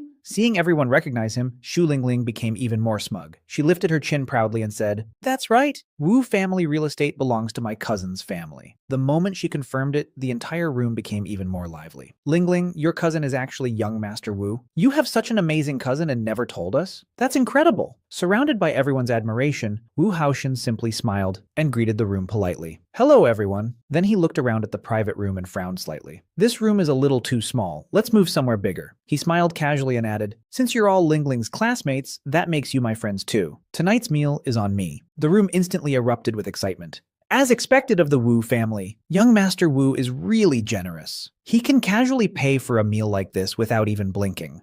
Wu Haoxian merely smiled indifferently. "You're all exaggerating. It won't cost much." Soon, everyone moved into a much larger private room. I quietly found a seat in the corner and sat down by myself. Unfortunately, Wu Haoqian happened to notice me. Remembering what Xu Lingling had told him about me before, he frowned slightly. So this was Zhao Yang, the person who had supposedly bullied his cousin. Looking me over from head to toe, he silently thought there was nothing special about me. A moment later, he picked up a glass of wine and walked over. "Why are you sitting here so quietly, classmate?" he asked with a smile. Before I could answer, someone nearby laughed and said, "Young Master Wu, you don't need to pay attention to him. Zhao Yang has always been like this. We're all used to it." Wu Haoxian smiled, raised his wine glass and said, "Since we're all here together, let's have some fun. Come on, have a drink with me." I looked up and immediately shook my head.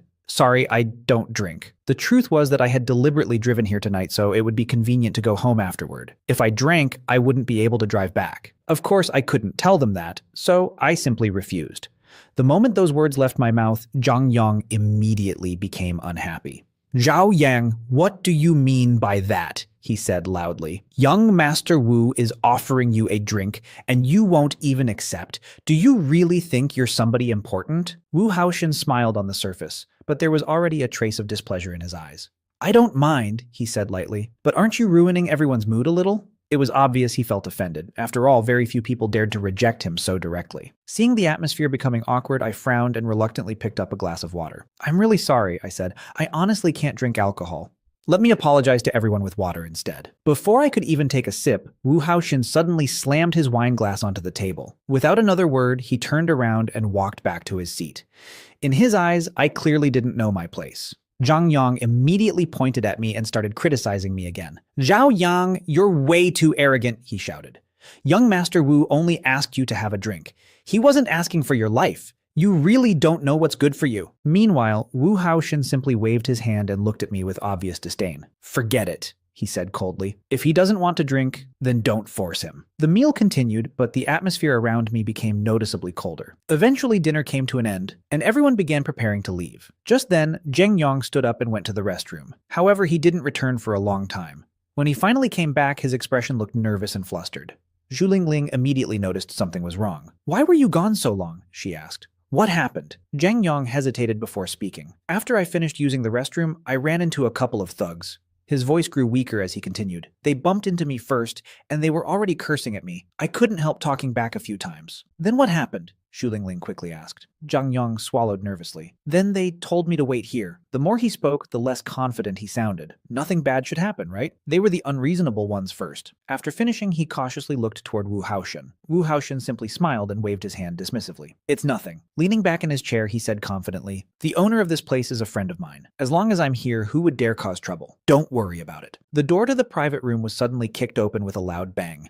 A burly man with a face covered in scars stormed inside with a group of thugs behind him. The atmosphere in the room instantly froze. One of the thugs pointed at Zhang Yang while covering his swollen cheek and shouted, "Brother Long, that's the guy!" Brother Long narrowed his eyes and slowly walked toward Zhang Yang. "So you're the one who hit my man?" Before anyone else could react, Zhang Yang suddenly stood up with his chest puffed out. With Wu Haoxian standing behind him, he felt completely fearless. Looking directly at Brother Long, he said arrogantly, "That's right, it was me. So what if I hit him?" Then he raised his voice even higher. "Do you know who's sitting here? How dare you come here and act wild?" Hearing that, Brother Long's expression immediately darkened. "I don't care who's here," he said coldly before waving his hand. "Grab him!" Several men immediately rushed forward and pinned Zheng Yang to the ground. "Stop!" Wu Haoxian suddenly stood up and walked over confidently. Brother Long glanced at him and frowned. "And who are you?" he asked. Believe it or not, I'll have someone drag you out too. Wu Haochen sneered and straightened his collar. I'm Wu Haochen. Wu Family Real Estate is the largest shareholder of this hotel. Before I call someone over, I suggest you get lost. Hearing that, Brother Long's eyes narrowed slightly. Wu Family Real Estate? For a moment, he remained silent. Seeing that reaction, Wu Haochen became even more arrogant.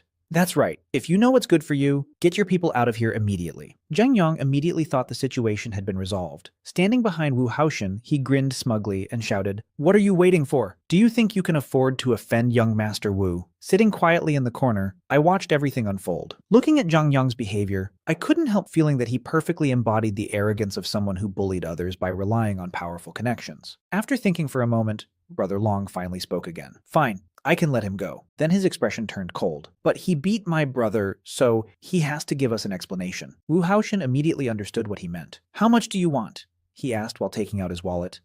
In his mind, Zhang Yang had only slapped the other party a few times. At most, it should cost 20 or 30,000 yuan. Brother Long raised 3 fingers. 3 million. The entire room instantly fell silent. Even the classmates who had been enjoying themselves moments ago were stunned. 3 million yuan was not exactly an impossible amount for Wu Haochen, but he had recently bought a new car and was short on cash. More importantly, spending 3 million yuan to save Zhang Yang simply wasn't worth it. If word got out that he had been extorted by a group of thugs, he would become a laughingstock. Thinking of that, his expression darkened. 3 million? He said coldly. You're extorting us. Brother Long's face instantly turned grim. You won't pay? He waved his hand. Then don't blame us for being ruthless. Several of his men immediately surrounded Zhang Yang and began punching and kicking him mercilessly. The arrogance vanished from Zhang Yang's face in an instant. He curled up on the ground and screamed miserably. Wu Haochen frowned and shouted, "What are you doing? This is my territory!" Then he raised his voice even more. My father is Wu Guofeng. If he finds out about this, none of you will escape. Before he could continue, Brother Long suddenly shouted, Stop! Seeing the beating stop, Wu Haochen became even more confident. At least you're smart enough to understand the situation, he said smugly. Apologize now, and maybe I'll consider letting you go. Brother Long suddenly laughed. Young Master Wu, you've misunderstood. His eyes became cold. I already figured it out. No matter what happens, your father won't let us off. Since the outcome is the same either way, we might as well settle things thoroughly. Then he pointed at Wu Haochen.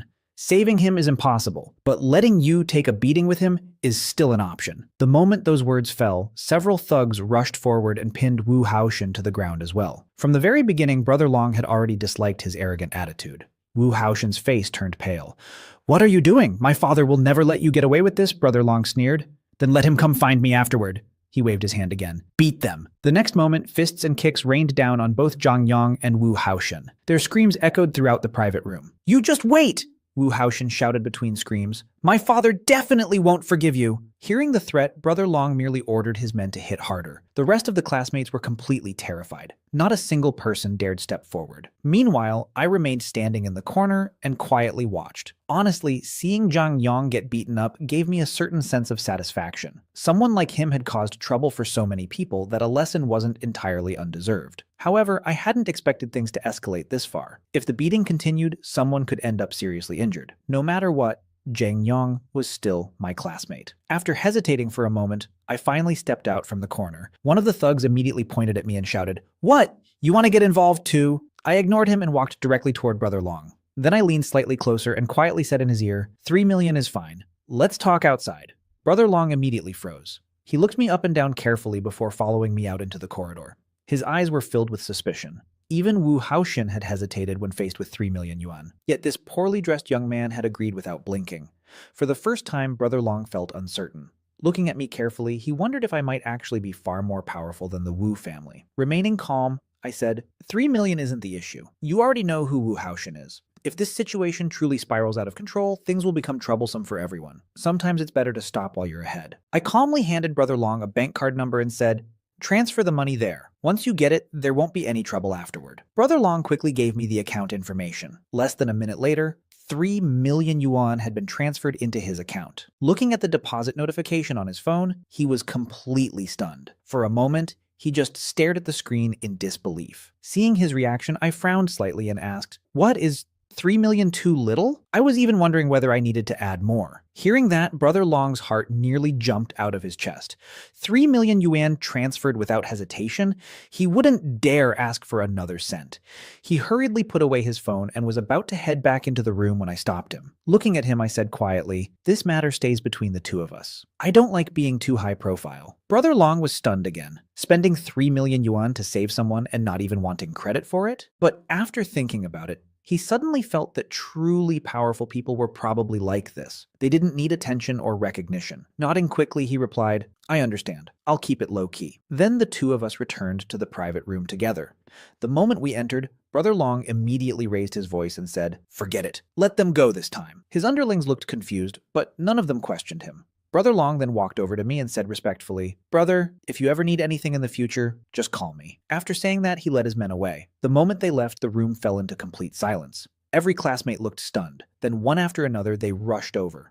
"Zhao Yang, thank you so much." "That's right. If it weren't for you, we wouldn't even know what to do." Even young Master Wu got beaten up. I really thought something terrible was going to happen. "Zhao Yang, since when did you become this influential?" Listening to all the gratitude, I simply stood there quietly. However, standing nearby, Wu Haoshen's expression became uglier and uglier. Suddenly, he said coldly, "You knew Brother Long, didn't you?" Everyone immediately turned toward him. Wu Haoshen continued, "If you knew him, why didn't you say so earlier?" His voice carried obvious dissatisfaction. "I could have solved this myself eventually, but you waited until now to step in.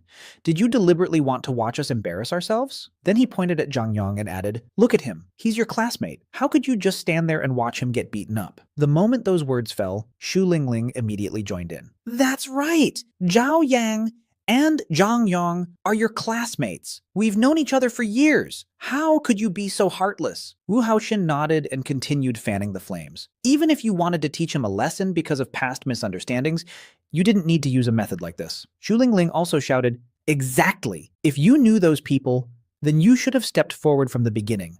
Why wait until Zhang Yang got beaten half to death?" Soon several classmates started echoing their opinions. "Yeah, Zhao Yang, no matter what, Zhang Yang is still our classmate." Hearing all of that, I almost laughed out of anger. Inwardly, I sneered. I had spent 3 million yuan to help them, yet somehow I was the villain. When they told me to stay out of it earlier, nobody complained. When I finally stepped in and solved the problem, suddenly everything became my fault. It was as if I was wrong no matter what I did. Looking around the room, I said coldly, "I came here for a reunion dinner and somehow ended up getting blamed for everything. Next time you have this kind of gathering, don't bother inviting me." Then I turned around and walked out without looking back.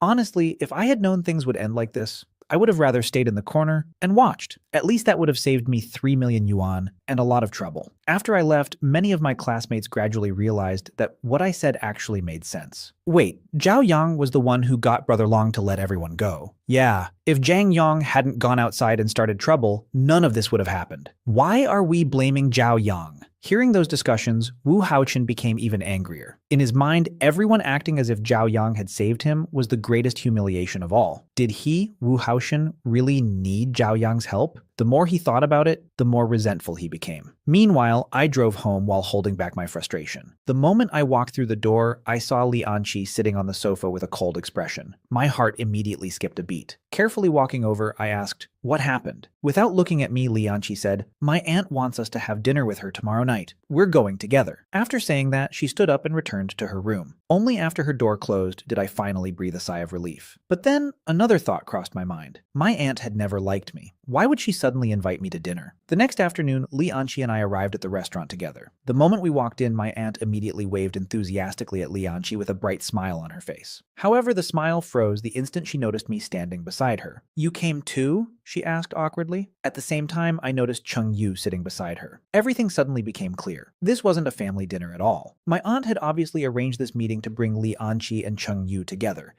As for me, her so-called nephew-in-law, she hadn't taken me seriously from the very beginning. Looking annoyed, my aunt quickly pulled Li Anqi aside and whispered, "Why did you bring her with you?" "Auntie, didn't you invite us to dinner?" "What's wrong?" Li Anqi asked as she calmly sat down beside me, directly across from Cheng Yu. My aunt immediately became both anxious and irritated. Looking at me, she clearly wanted to say something harsh, but she swallowed the words back down. In her eyes, I was the kind of person who followed Li Anqi everywhere, completely lacking any ambition of my own. Chung Yu, however, acted as if none of it bothered him. He smiled and stretched out his hand toward Li Anqi. "Miss Li, we meet again." Before Li Anqi could respond, I suddenly reached forward and firmly grabbed Chung Yu's outstretched hand. Looking at him, I smiled and said, "Mr. Chung, I really didn't expect we'd meet again either." Chung Yu's expression immediately stiffened.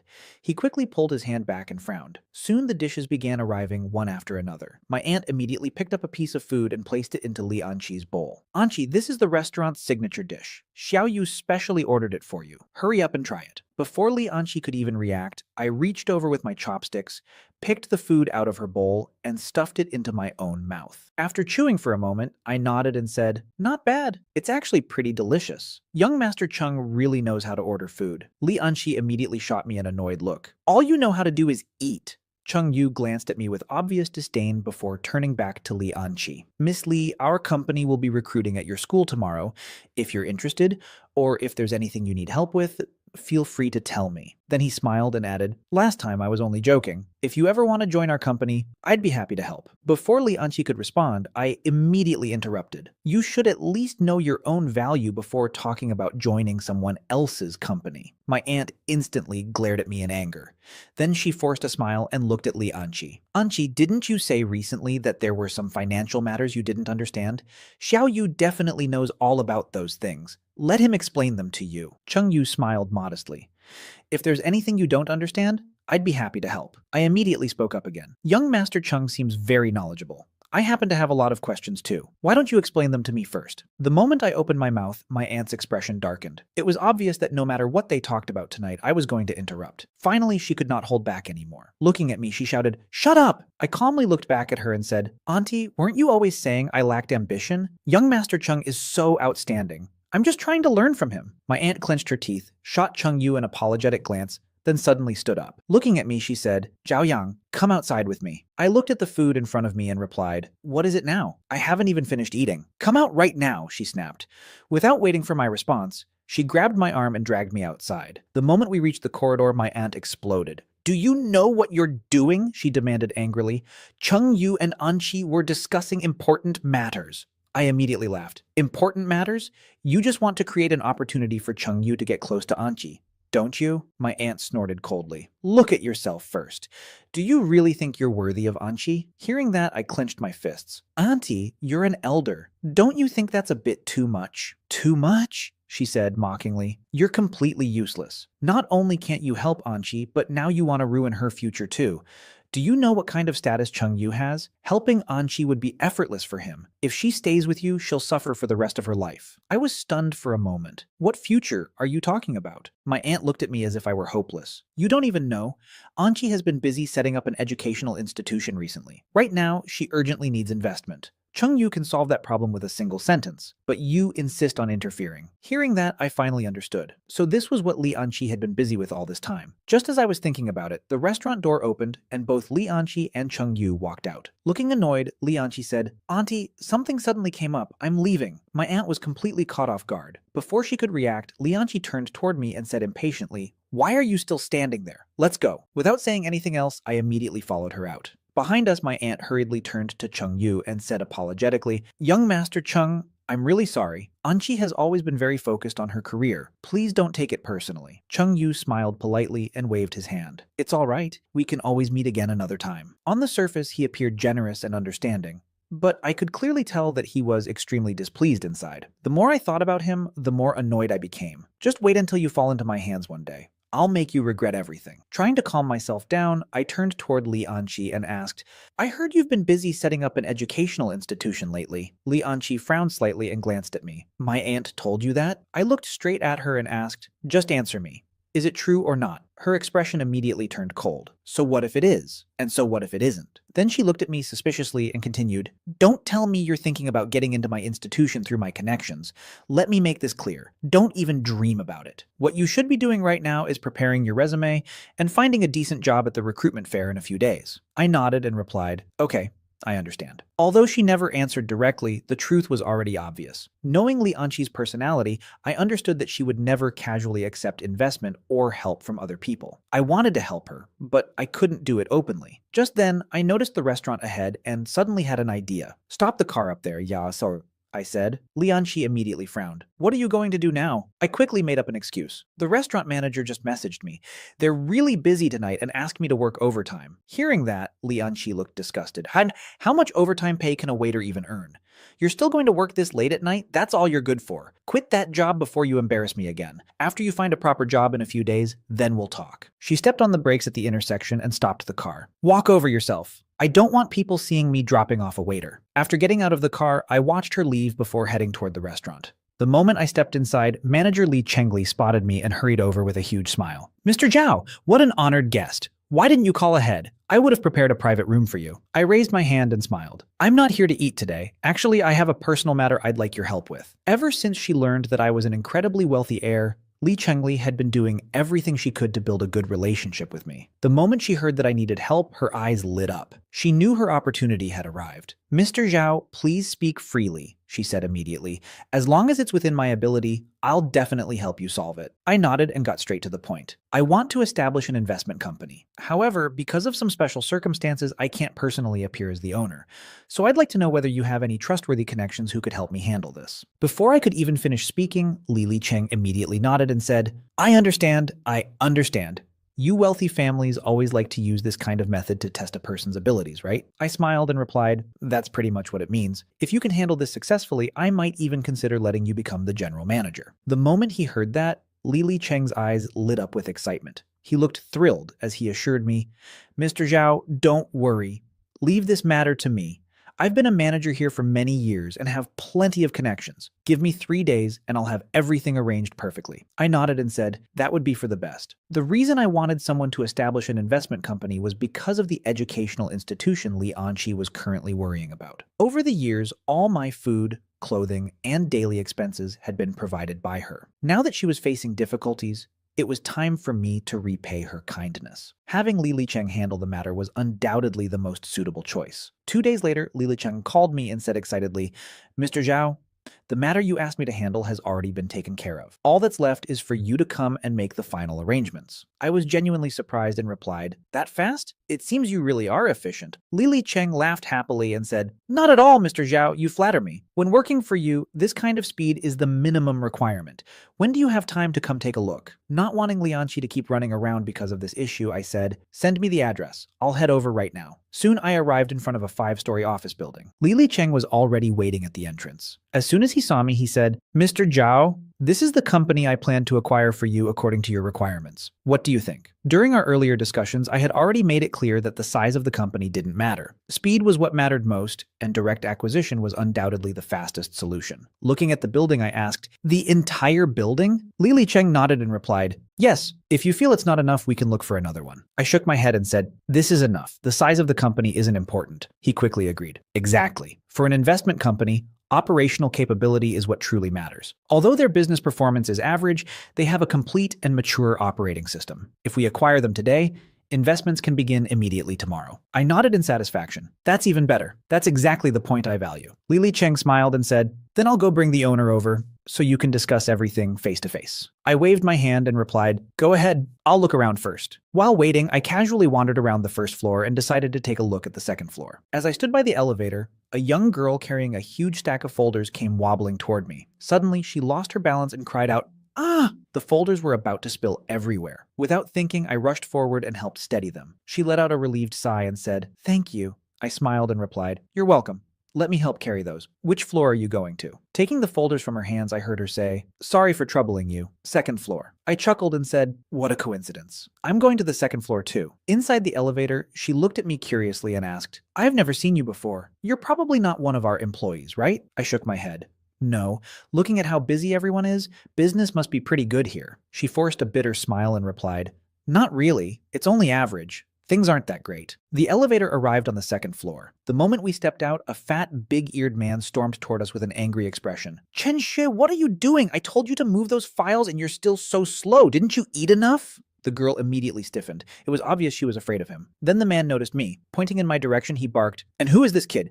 You even need help carrying files? If you're that delicate, why are you even working?" Lowering her head slightly, Chen Shui explained nervously, "Manager Wang, you misunderstood. We met downstairs. He was just being kind and helped me." Manager Wang snorted coldly. "So because you randomly met someone, you just brought him into the company? What if something gets stolen? What if business secrets get leaked?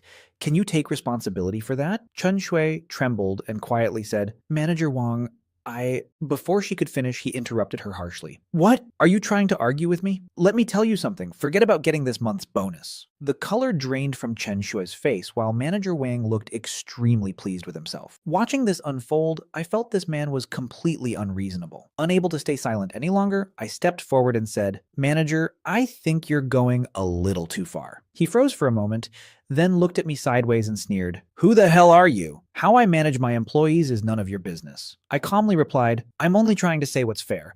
There's no need to bully a young girl like this." Manager Wang immediately snapped, "Do you have nothing better to do than meddle in other people's business? I'll deduct whatever I want. You're just an outsider. You have no right to say a word, and I'm giving you 10 seconds to get out of here. Otherwise, I'll call security." When he saw that I had no intention of leaving, he shouted even louder, "You little brat! Why are you still standing there? I told you to get out. Are you deaf?" At that moment, Li Cheng noticed the commotion and quickly walked over to help me. Pointing at Manager Wang, he angrily shouted, "You idiot! How dare you speak to Mr. Zhao like that?" Then he turned to me and asked respectfully, "Mr. Zhao, are you all right?" I simply shook my head. Li Cheng immediately faced Manager Wang again and scolded him. "What kind of attitude was that? Hurry up and apologize to Mr. Zhao." Manager Wang looked stunned before bursting into laughter. "Apologize? Are you joking with me? Not only him, but you can get lost too. This is my territory. It's not your place to speak here." Before he could finish his sentence, a loud slap landed directly across his face. Everyone nearby froze in shock. Clutching his cheek, Manager Wang stared in disbelief and cried out, "Brother-in-law!" The man who had slapped him was a middle-aged man, the owner of the company. Looking at his rude and incompetent brother-in-law, the owner seemed so furious he wanted to strangle him on the spot. He roared, "Don't call me brother-in-law. I don't have such a useless brother-in-law." Panicking, Manager Wang stammered, "Brother-in-law, they—" But the owner cut him off with another furious shout, "Shut up!" Then he quickly turned toward Li Cheng and said apologetically, "Brother Li, I'm truly sorry. My brother-in-law is a complete fool. Please don't take it to heart." Li Cheng merely snorted and replied, "I don't really care. The important thing is what Mr. Zhao thinks." The owner immediately looked toward me with a nervous expression and said respectfully, "You must be Mr. Zhao. I sincerely apologize for what happened just now." As the owner of this company, a chill ran through Manager Wang's entire body as he stared at me in a daze, filled with regret. I didn't pay any attention to him because I had more important matters to handle. Turning to Li Cheng, I asked, "How did the negotiations go?" Looking somewhat embarrassed, he replied, "Based on my earlier investigation, this company was actually worth acquiring, and I had a good discussion with the owner. I just never expected there would be a manager like this. That was my oversight. If you want, I can find another company for you." The owner's heart immediately sank when he heard that, and he held his breath nervously. I shook my head and said, "There's no need for all that trouble. This company is fine. After all, I wasn't expecting to make money through this company. I only wanted to invest in Lianqi's educational institution as quickly as possible." Both Li Cheng and the owner were caught completely off guard by my decision. Realizing there was still hope, the owner was overjoyed and quickly said, "Mr. Zhao, you truly are generous. How about we go to my office and discuss things further? I can give you a detailed introduction to our company." I glanced at the time and remembered that the school's recruitment fair was about to begin. Shaking my head, I replied, "There's no need for introductions. Your company's business performance is average anyway. I never expected you to make me much money." Li Cheng was startled again, wondering how I even knew that. Before he could react, I continued, "I still have something important to do, so I'll be leaving first.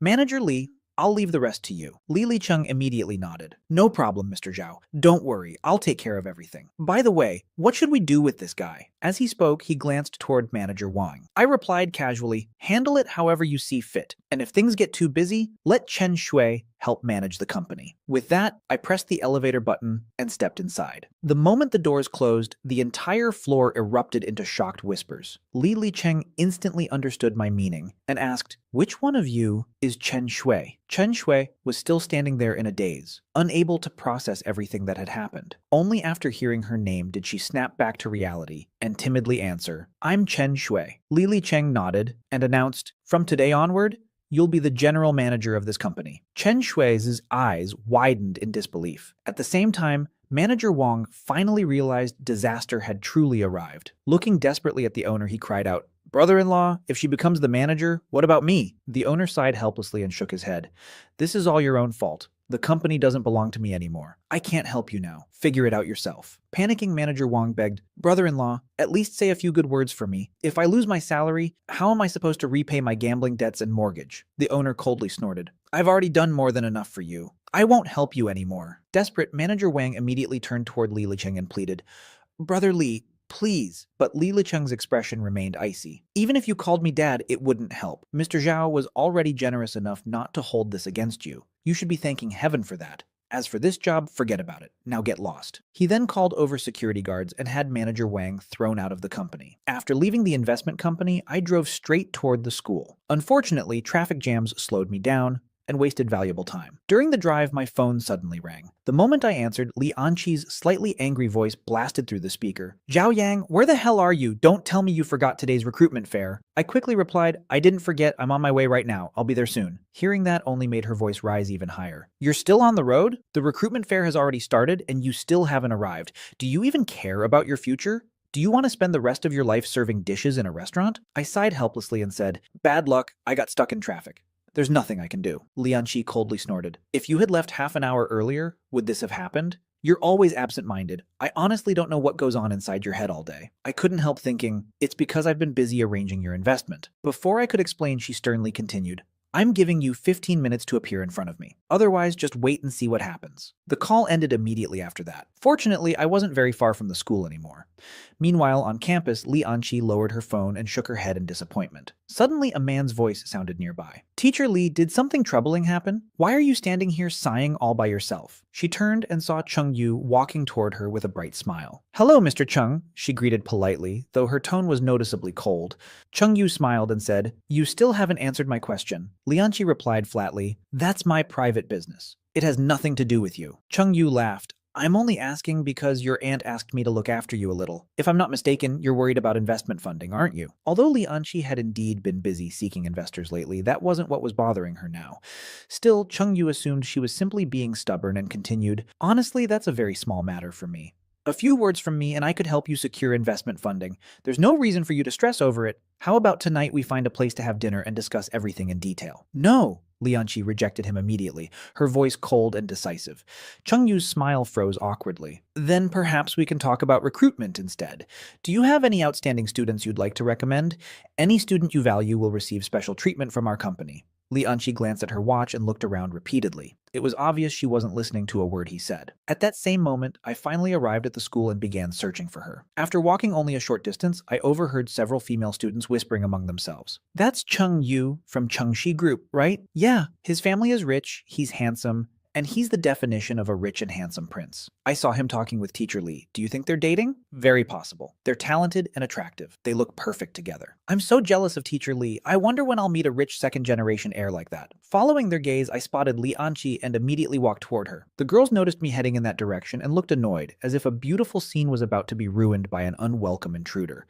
One of them muttered, "What's this guy going over there for? He's just bothering Teacher Li." Another scoffed, "Seriously, why is the gap between Zhao Yang and young Master Cheng so huge? Cheng Yu is here recruiting employees today. Zhao Yang can't even guarantee he'll find a job. They're not even from the same world." Nearby, Cheng Yu was still pestering Li Anqi while her patience was visibly running out. Just then, she noticed me. Without hesitation, she abandoned Cheng Yu and walked straight toward me. "Why are you only getting here now?" she scolded. "You're late for class. Late for the recruitment fair, too. Do you have any sense of time at all?" I replied, "Didn't I make it within the 15-minute limit?" Li Anqi immediately said, "You were 30 seconds late." I laughed. "Seriously? You're counting 30 seconds too?" She glared at me. 30 seconds is enough time to submit your resume to another company. By the way, where's your resume?" My expression instantly changed. Looking at my empty hands, I suddenly realized I had forgotten the most important thing. My resume. Before Li Anqi could explode again, I turned and ran while shouting, "I already prepared it before. I'm just going to print it out right now." Li Anqi was so angry she nearly exploded, but all she could do was watch me run away. Behind me, the group of female students burst into laughter. Cheng Yu walked back to Li Anqi and said, "So, Teacher Li, the thing troubling you is actually one of your students." But Li Anqi replied coldly, "Mr. Cheng, I have other things to do. I don't have time to chat with you. Goodbye. With that, she walked away without another glance. Left standing there alone, Chung Yu's face darkened with embarrassment and anger. In his mind, all of this was my fault. Grinding his teeth, he muttered, "You brat, you dare ruin my plans? Then today I won't just stop you from getting hired. I'll destroy your reputation too." Sometime later, I returned to the recruitment fair carrying a stack of freshly printed resumes. Looking around, I saw 20 or 30 recruitment booths, each crowded with students. Unlike everyone else, who looked nervous and anxious about their futures, I felt completely relaxed. Considering my wealth, finding a job was the least of my concerns. In fact, buying some of these small companies wouldn't even be difficult. But to keep Leon Chi from scolding me every day, I still needed to secure a job as soon as possible. While I was casually strolling around, Zhang Yong suddenly approached me and sneered, "You seem pretty relaxed." I looked at him and replied, "What does that have to do with you?" He smirked contemptuously. "I'm just concerned about a classmate. If you keep acting like this, you're definitely not finding a job." At that moment, the same group of female students walked over as well. "That's right, Zhao Ying. We're all worried about you," one of them said mockingly. Another laughed.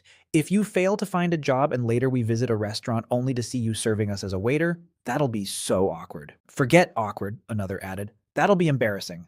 For the honor of our class, you should try harder. Otherwise, when we have our reunion next year, I'm afraid you won't even dare show up." They sounded concerned on the surface, but every word was dripping with sarcasm and ridicule.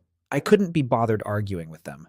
Walking straight past them, I simply said, "Move," Zhang Yong scoffed. "Still acting cool. Let's see if anyone actually hires you." Another laughed. "After the recruitment fair ends, let's go ask him how many offers he got. That'll be fun." "Good idea," they all agreed, continuing to mock me. Ignoring them completely, I blended into the crowd. As I wandered around, I suddenly heard a familiar voice. "Little miss, I think you'd be perfect for our company. Why not give it a try?" The voice sounded slightly lecherous. "Hey, don't leave. Stay and chat a little longer." Turning my head, I saw Zhou Chang, someone I had met several times before. A smile appeared on my face as I walked over. Seeing someone approach, Zhou Chang casually waved his hand and said, "Not interested? Then go somewhere else." I cleared my throat and said, "Boss Zhou, I don't think that's a very good way to recruit people." Zhou Chang instinctively replied, "How I do things is none of your damn," but the moment he saw my face, he abruptly swallowed the rest of his words. His eyes widened as he exclaimed in a low voice, "It's you!" I smiled and nodded. "That's right.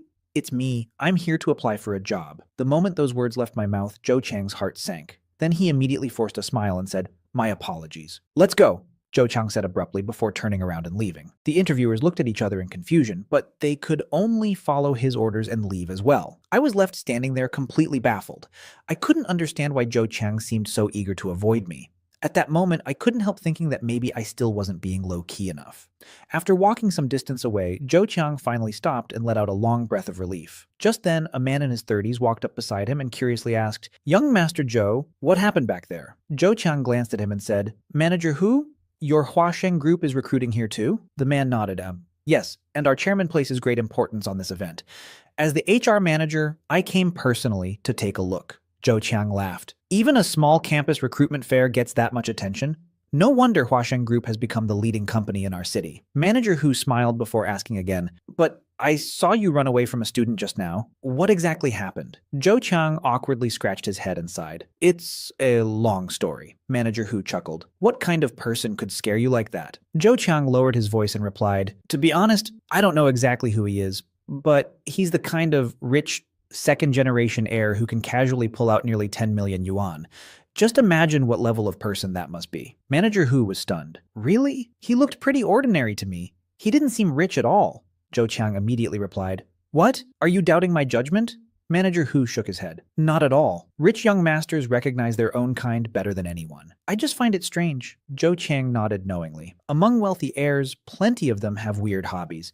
Some even like pretending to be poor students so they can chase girls." Manager Hu laughed. "I have actually heard stories like that before. But which family is that kid from?" Zhou Chang shook his head. "I've met most of the rich heirs in our city at least once, but I've never heard of him before. All I know is that his name is Zhao Yang, and he's probably from the neighboring city." Hearing that, Manager Hu's eyes widened. "His surname is Zhao, and he's from the neighboring city?" He paused before suddenly saying, "Could he be the legendary illegitimate son of the chairman of Jiaoteng Group?" Even Zhou Chang couldn't help nodding. "Yeah, that's actually very possible." Manager Hu thought for a moment and then smiled. "If that's really the case, then I need to seize this opportunity. Zhou Chang looked puzzled. What do you mean? Manager Hu explained, Young Master Zhou, you may not know this, but our group is currently preparing for a major project. We're hoping to form a powerful partnership with Zhao Teng Group. If I can use the chairman's illegitimate son to help facilitate that cooperation, it would be a huge achievement for me. Zhou Chang wasn't interested in business matters and shrugged. But we're only guessing. What if we're wrong? Manager Hu laughed. Even if we are wrong, he's still a rich heir, isn't he?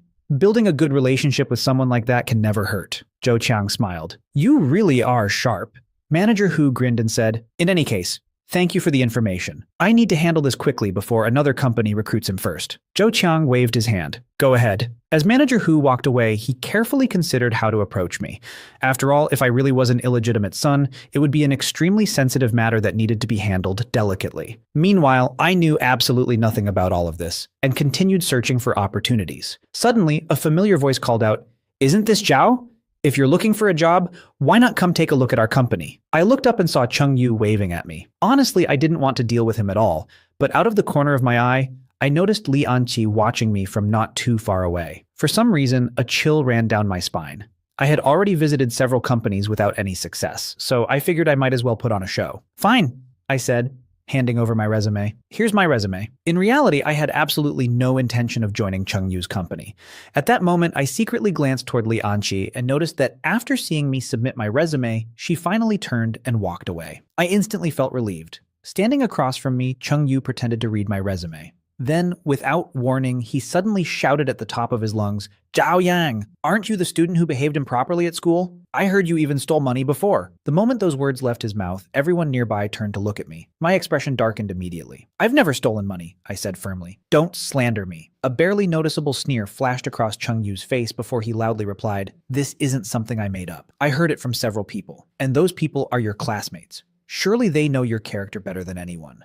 Anger surged through me. So you just believe whatever people say? Is that how your company judges others? Cheng Yu crossed his arms and sneered. If you were really a good student, why would people spread rumors about you? There must be a reason. Anyway, Chengxi Group will never hire someone like you. As he spoke, he deliberately threw my resume onto the ground in front of everyone, but he still wasn't finished. Looking around at the other companies, he loudly announced, And let me offer everyone some friendly advice. Don't hire students like him, otherwise you might end up inviting unnecessary trouble. Many of the interviewers nodded in agreement. In an instant, I felt like I had truly become a thief in everyone's eyes. Surrounded by judgmental stares, I clenched my fists and shouted, I'll say it one more time. I have never stolen a single cent. Cheng Yu coldly replied, Who's going to believe you? Who's willing to testify for you? He was right. At that moment, nobody stepped forward to defend me. However, just when the situation seemed hopeless, a man in his 30s suddenly walked into the crowd. He bent down, picked up the resume Cheng Yu had thrown on the ground, and calmly said, I believe him. His voice wasn't loud, but it instantly silenced everyone. All eyes turned toward the badge hanging on his chest. It clearly displayed his identity, Hu Liang, Human Resources Manager of Huasheng Group. The entire venue fell silent. Cheng Yu frowned and said, Manager Hu, this has nothing to do with you. I suggest you stay out of it. Hu Liang calmly replied, We're here to recruit employees. Any student attending this fair could potentially become one of our staff members. How does that not concern me? Cheng Yu frowned even deeper. But he hasn't even applied to Huasheng Group. Hu Liang smiled slightly. Not yet. That doesn't mean he won't. Cheng Yu scoffed. He's a thief. Are you seriously willing to hire someone like that? It seems Huasheng Group's hiring standards aren't very impressive. Hu Liang immediately responded, That's exactly the problem. You call him a thief, but do you have any evidence? Based on nothing more than rumors, you're trying to brand a student as a criminal.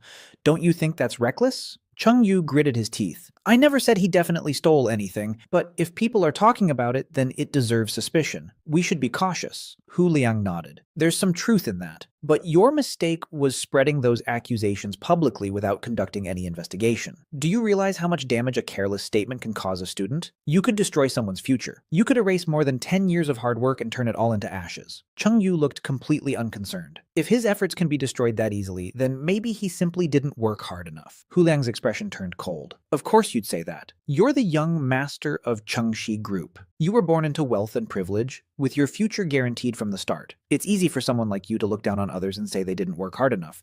But don't forget that without the employees struggling at the bottom, your family wouldn't have achieved what it has today. If you can't respect every applicant, one day you'll regret it. Then he raised my resume and continued. And another thing. A resume represents a student's summary of their life, education, and efforts. It carries dignity. You had no right to throw it on the ground. His words immediately resonated with many people nearby. Hearing that, I felt genuine respect for him. Cheng Yu noticed the crowd beginning to agree with Hu Liang, and his expression darkened. Say whatever you want. Our company will never hire him. Hu Liang glanced at me and said, with that kind of attitude, I doubt he'd want to join your company anyway. I shook my head without hesitation. That's right. A company that doesn't know how to respect people isn't somewhere I'd work even if I were starving. Hu Liang immediately smiled. Then would you be interested in submitting your resume to Huasheng Group instead? I can't guarantee you'll be hired, but at least we can give each other a chance. The crowd gasped in surprise. I nodded. Of course I'm willing to try. Hu Liang laughed. Then come over to our booth and let's talk. I followed him toward the Huasheng Group recruitment area. Watching this happen, Cheng Yu's face became darker than ever. Nearby, Zhang Yang and the group of female students were still watching. One girl scoffed, "That manager Hu is so annoying. Why is he sticking his nose into other people's business?" Another said, "Yeah, but why is he helping Zhao Yang? Do they know each other?" Zhang Yang immediately shook his head. "No way.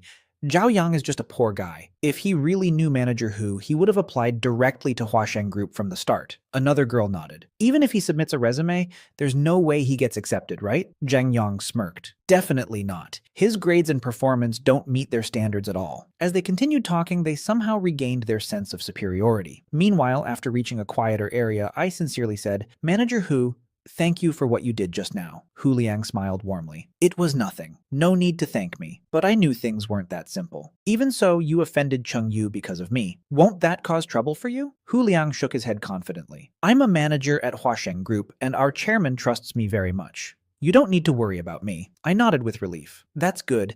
But I'm still curious. Why did you help me?" Hu Liang smiled faintly. "Because my family was poor too. I climbed up from being a poor student myself. I was bullied by rich heirs when I was younger, and back then, nobody stood up for me. I understand exactly how you feel. So when I saw what was happening today, there was no way I could ignore it." Hearing that, I felt genuine admiration. I see. People like you are rare these days. Deep down, Hu Liang felt a little guilty because that wasn't his true reason, but he didn't show it. Instead, he suddenly put on a serious face and said, "Still, business is business. Helping you doesn't mean Huasheng Group will hire you. Everything must go through the proper process." I nodded. "I understand." Together, we returned to the Huasheng Group booth, which was still packed with applicants. Hu Liang patted my shoulder and said, "Go line up. I have other things to handle. Do your best. Hopefully, you'll have a chance to join our company." Then he turned and left. After waiting in line for quite some time, I finally sat down in front of an interviewer. The interviewer asked me several questions before nodding. "All right, I have a general understanding of your situation now.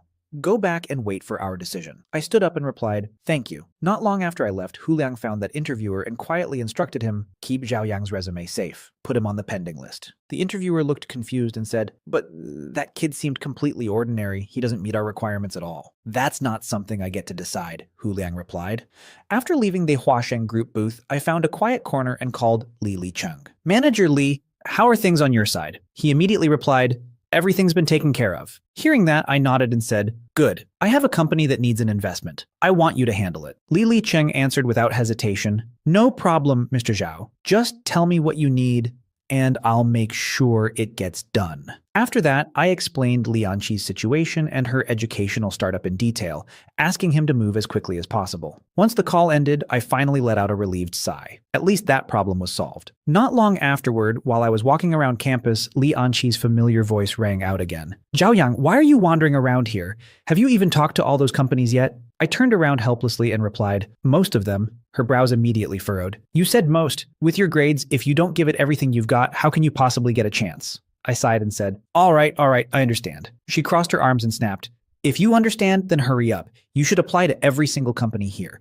If you can't find a job, then just wait and see." Deep down, I thought, are you planning to murder your future husband or something? Of course, there was no way I would dare say that out loud. Just as I was about to slip away, her phone suddenly rang. She looked at the unfamiliar number with a slight frown, but answered anyway. "Hello?" A voice came from the other side. "Hello, is this Miss Lianqi?" "Yes, it is." "I heard you're planning to establish an educational institution and are currently looking for investment funding." Lianqi's eyes instantly lit up. "That's right. May I ask who you are?" The caller replied, "I'm from Dongshin Investment Company. We're interested in investing in educational startups. If you're interested, perhaps we can arrange a meeting." Excitement flashed across her face. "Of course.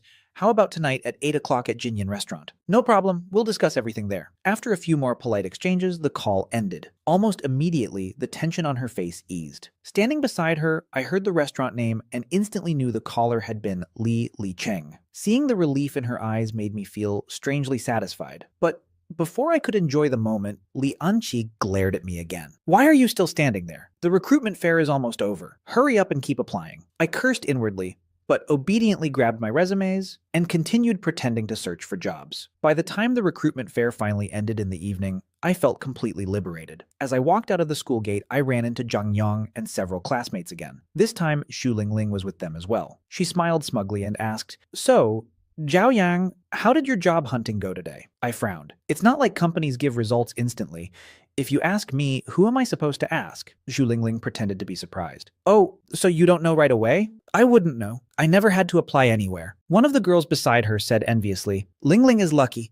As soon as she graduates, she can work at her cousin's real estate company. Xu Lingling proudly lifted her chin. Of course, but don't worry. Once I establish myself there, maybe I can help some of you get in too. The girls immediately became excited. One of them laughed and asked, Then Zhang Yang doesn't need to worry about work either, right? Jing Yang smirked. Naturally. My dad already arranged everything for me. It's not like certain people who spent the whole day looking for work and still might not get hired anywhere. Pretty pathetic if you ask me. Xu Lingling nodded. That's the difference between people. Another girl added sarcastically, well, to be fair, Zhao Yang was invited over by manager Hu from Huasheng Group. Maybe he has connections and is already guaranteed a position. I immediately shook my head. Don't misunderstand. I have no relationship with manager Hu at all. I applied there through the normal process. There's no shortcut involved. Zhang Yang laughed. So even though he helped you earlier, he never intended to hire you. That means you got excited for nothing. Xu Lingling covered her mouth dramatically. That's so tragic. Everyone burst into laughter. I shook my head and prepared to leave, but Xu Lingling suddenly called out, Wait a second, my cousin wants to see you. I stopped and asked, Wu Haoshan, what does he want with me? She shrugged. How should I know? He just told me to make sure you stayed here. I was about to refuse when a white Audi suddenly pulled up nearby. Wu Haoshan stepped out of the car. The girls immediately started admiring it. Wow, your cousin's car is so cool. Xu Lingling smiled proudly. With his wealth, driving this is already considered low-key. Another girl laughed. Compared to your father's Rolls-Royce Phantom, it's still several levels lower. Every time her father's luxury car was mentioned, Xu Lingling looked incredibly pleased with herself. I couldn't help smiling helplessly. Seeing that, she glared at me. What are you laughing at? My dad's car is something you couldn't even afford a tire for after working your entire life. Wu Haoshan walked over and greeted everyone except me. It was obvious he was deliberately ignoring my existence. I coughed lightly and said, Didn't you say you wanted something from me? Only then did he pretend to notice me. Oh, sorry. You're not very noticeable, so I didn't even see you. He smiled before continuing. I actually came here for something important. As he spoke, he pulled a thin card from his pocket and held it out toward me. It didn't look like a business card. It seemed more like a special invitation. I didn't take it immediately and asked, What's this? Wu Haoshan explained, It's an invitation to a banquet. Last time you helped us solve a problem, so we wanted to thank you by inviting you. I frowned. What kind of banquet? He waved his hand casually. Nothing special, just a gathering with lots of good food. It's free, so why not come enjoy a nice meal? After hesitating for a moment, I accepted the card. Honestly, I only took it because I wanted him to stop bothering me. Wu Haoshan smiled. That's more like it. Then we'll see you tomorrow night. The time and location are written on the card. I shrugged. I'll see. I might not even be free tomorrow. All right then. With that, I finally managed to leave. Not long after driving away from school, I received another call, this time from Li Cheng. Mr. Zhao, do you have time later? There are still some documents that require your signature. Sure, I was planning to come by anyway. The truth was, I also intended to visit Jinyan Restaurant. Even though I trusted Li Cheng, I still wanted to personally witness Li Anqi successfully securing her investment before I could truly relax. At 7:30 that evening, I arrived at the restaurant. Mr. Zhao, you're here. Please come in. Li Cheng had just walked outside and immediately greeted me. The restaurant recently added several new dishes. Since you haven't eaten yet, we can discuss company matters over dinner. I shook my head. Has Li Anqi arrived yet? Not yet. Good. Arrange a private room as close as possible to where you'll be meeting her. And remember, don't let her know I'm here. At exactly 8 o'clock, Li Anqi arrived as scheduled and entered the private room next to mine. Through the thin wall separating us, I could hear everything clearly. Manager Li, these are my company's documents. Please take a look. Li Cheng accepted the paperwork and briefly examined the numbers. Miss Li, according to your proposal, you're seeking an investment of 700,000 yuan. Nervously, she nodded. Yes. Before coming here, she had already prepared herself mentally. Even if she only secured 500,000, it would still solve her immediate problems. After a brief silence, she carefully asked, Manager Li, What do you think? Suddenly, Li Cheng shook his head. Her heart instantly sank. I know my company is still new.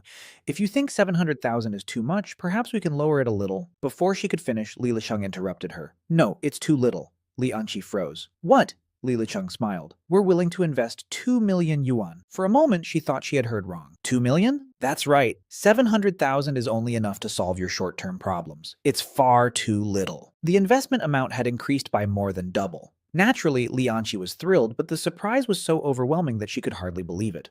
After calming down slightly, she cautiously asked, then what about profit sharing and company equity? What requirements does your company have? Li Cheng immediately saw through her concerns and laughed. Miss Li, you're overthinking things. We're not interested in taking equity. We're investors, and investors simply want returns.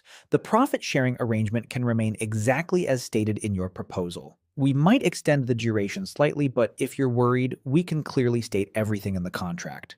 Hearing that, Li Anqi finally relaxed completely. No, thank you so much, Manager Li. If you have no further questions, let's sign the contract now. I'll have our finance department transfer the money tomorrow. Of course. No problem. Sitting next door, I finally breathed a sigh of relief. Once the contract was signed, Li Anqi confidently said, Manager Li, don't worry. Our company definitely won't let you lose money. Li Cheng quickly waved his hands. I think there's been a misunderstanding. I'm only an employee. I'm not the owner. Li Anqi blinked in surprise. You're not? No, it was our boss who took an interest in your company and instructed me to contact you. The increased investment was also entirely his decision. Oh, I see. She hesitated before asking, then would it be possible to contact your boss? I'd really like to thank him personally. Li Cheng smiled. There's no need. Our boss may only be in his early 20s, but he's already accomplished quite a lot. However, he's always preferred to keep a low profile. Hearing that, Li Anqi looked genuinely surprised. So young? She couldn't help admiring him a little. In a society as impatient and restless as this one, young people who achieved success yet remained humble were incredibly rare. Listening from next door, I couldn't help smiling. Thankfully, she hadn't figured anything out. Li Cheng continued, Don't let his age fool you. His vision and generosity far exceed ordinary people. Actually, he's quite similar to Zhao Yang, both in age and personality. Similar to Zhao Yang? Li Anqi frowned slightly. Li Cheng laughed. Well, they're about the same age. These days, it really is the younger generation's world. Li Anqi simply smiled helplessly. After she eventually left, I remained hidden until I was sure she was gone. Only then did I step out. Li Cheng immediately approached me and asked, Mr. Zhao, everything has been handled. Are you satisfied? I nodded. Good enough. Don't forget to transfer the money tomorrow. From now on, you'll be fully responsible for managing her investment. Try your best to accommodate her requests. Li Cheng nodded seriously. Understood, Mr. Zhao. With Li Anqi's problems finally resolved, I no longer had any reason to stay at the restaurant. I drove straight home. The moment I opened the door, I saw Li Anqi sitting on the sofa with an intimidating expression. My heart skipped a beat. I'm back. Breaking the silence only made things worse. She coldly glanced at me and asked, How did the recruitment fair go today? Relieved that she was talking about jobs rather than the investment, I quickly replied, Pretty well. I handed out all my resumes. Now I'm just waiting for responses. Pretty well? Suddenly she stood up and slammed a stack of resumes onto the coffee table. This is what you mean by all your resumes? I nearly jumped in shock. Only then did I remember that although I had applied to many companies, I had completely forgotten where I left the remaining resumes. I applied to more than 10 companies, I explained weakly. A lot of booths packed up early. More than 10? Li Anqi's anger instantly flared. Do you know how difficult it is for university students to find jobs these days? If you had arrived on time, would you have missed those opportunities? The more she spoke, the angrier she became. If another teacher hadn't picked up your resumes and returned them to me, I wouldn't even know how careless you were being. Standing by the door, I quietly muttered, Who even needs that little bit of money anyway? Unfortunately, she heard me. What did you just say? My heart instantly froze. Zhao Yang, let me tell you something. When graduation comes, if you still don't have a job, don't expect a single cent from me. I instinctively replied, I wasn't asking you for money. What did you say? Her voice rose again. Realizing the danger, I immediately surrendered. Nothing. I mean, I'll definitely find a job. Several companies seemed interested in me today. I even submitted my resume to Huasheng Group. I have Manager Hu's business card too. As proof, I quickly handed over Hu Liang's card. She glanced at it before saying, Don't think that submitting a resume means they'll hire you. Graduation is almost here. Start taking this seriously. I know. Maybe I'll even get into Huasheng. You? Li Anqi frowned. Stop daydreaming and focus on reality. Then she suddenly narrowed her eyes. By the way, where did you go after the recruitment fair? Why did you come home so late? My heart skipped again. I was working at the restaurant. Manager Lee said the kitchen was short-handed, so I helped out for a while. The moment I said that, I knew I had made a mistake. The little bit of anger that had faded immediately returned. The recruitment fair is one of the most important events for your future, and you were late. Yet somehow you can work overtime at a restaurant? It was only temporary. Temporary? Zhao Yang, you're becoming more and more disappointing. Can't you become someone useful? There are people your age who already own companies. Look at yourself. You have nothing, and you still don't know how to work hard. She stopped midway through her sentence, swallowed the rest of her words, glared at me fiercely, and stormed into her room. I could only sigh helplessly. The moment I collapsed onto the sofa, a message arrived from Li Cheng. Mr. Zhao, there's a banquet tomorrow. The organizer invited the head of our company. Will you be available? I was about to reply and tell him to attend on my behalf when another message arrived. It seems Miss Li Anqi's startup is also on the guest list. The moment I read that, a feeling washed over me. If Li Anqi attended, Cheng Yu would probably be there too. Immediately, I deleted the message I had been typing and replied, check whether Cheng Yu is on the guest list. A short while later, Li Cheng responded, the Cheng family is indeed attending. I knew it. Cheng Yu would definitely try something again. Send me the address. And remember, I want to keep a low profile. The banquet was scheduled for 7 o'clock the following evening.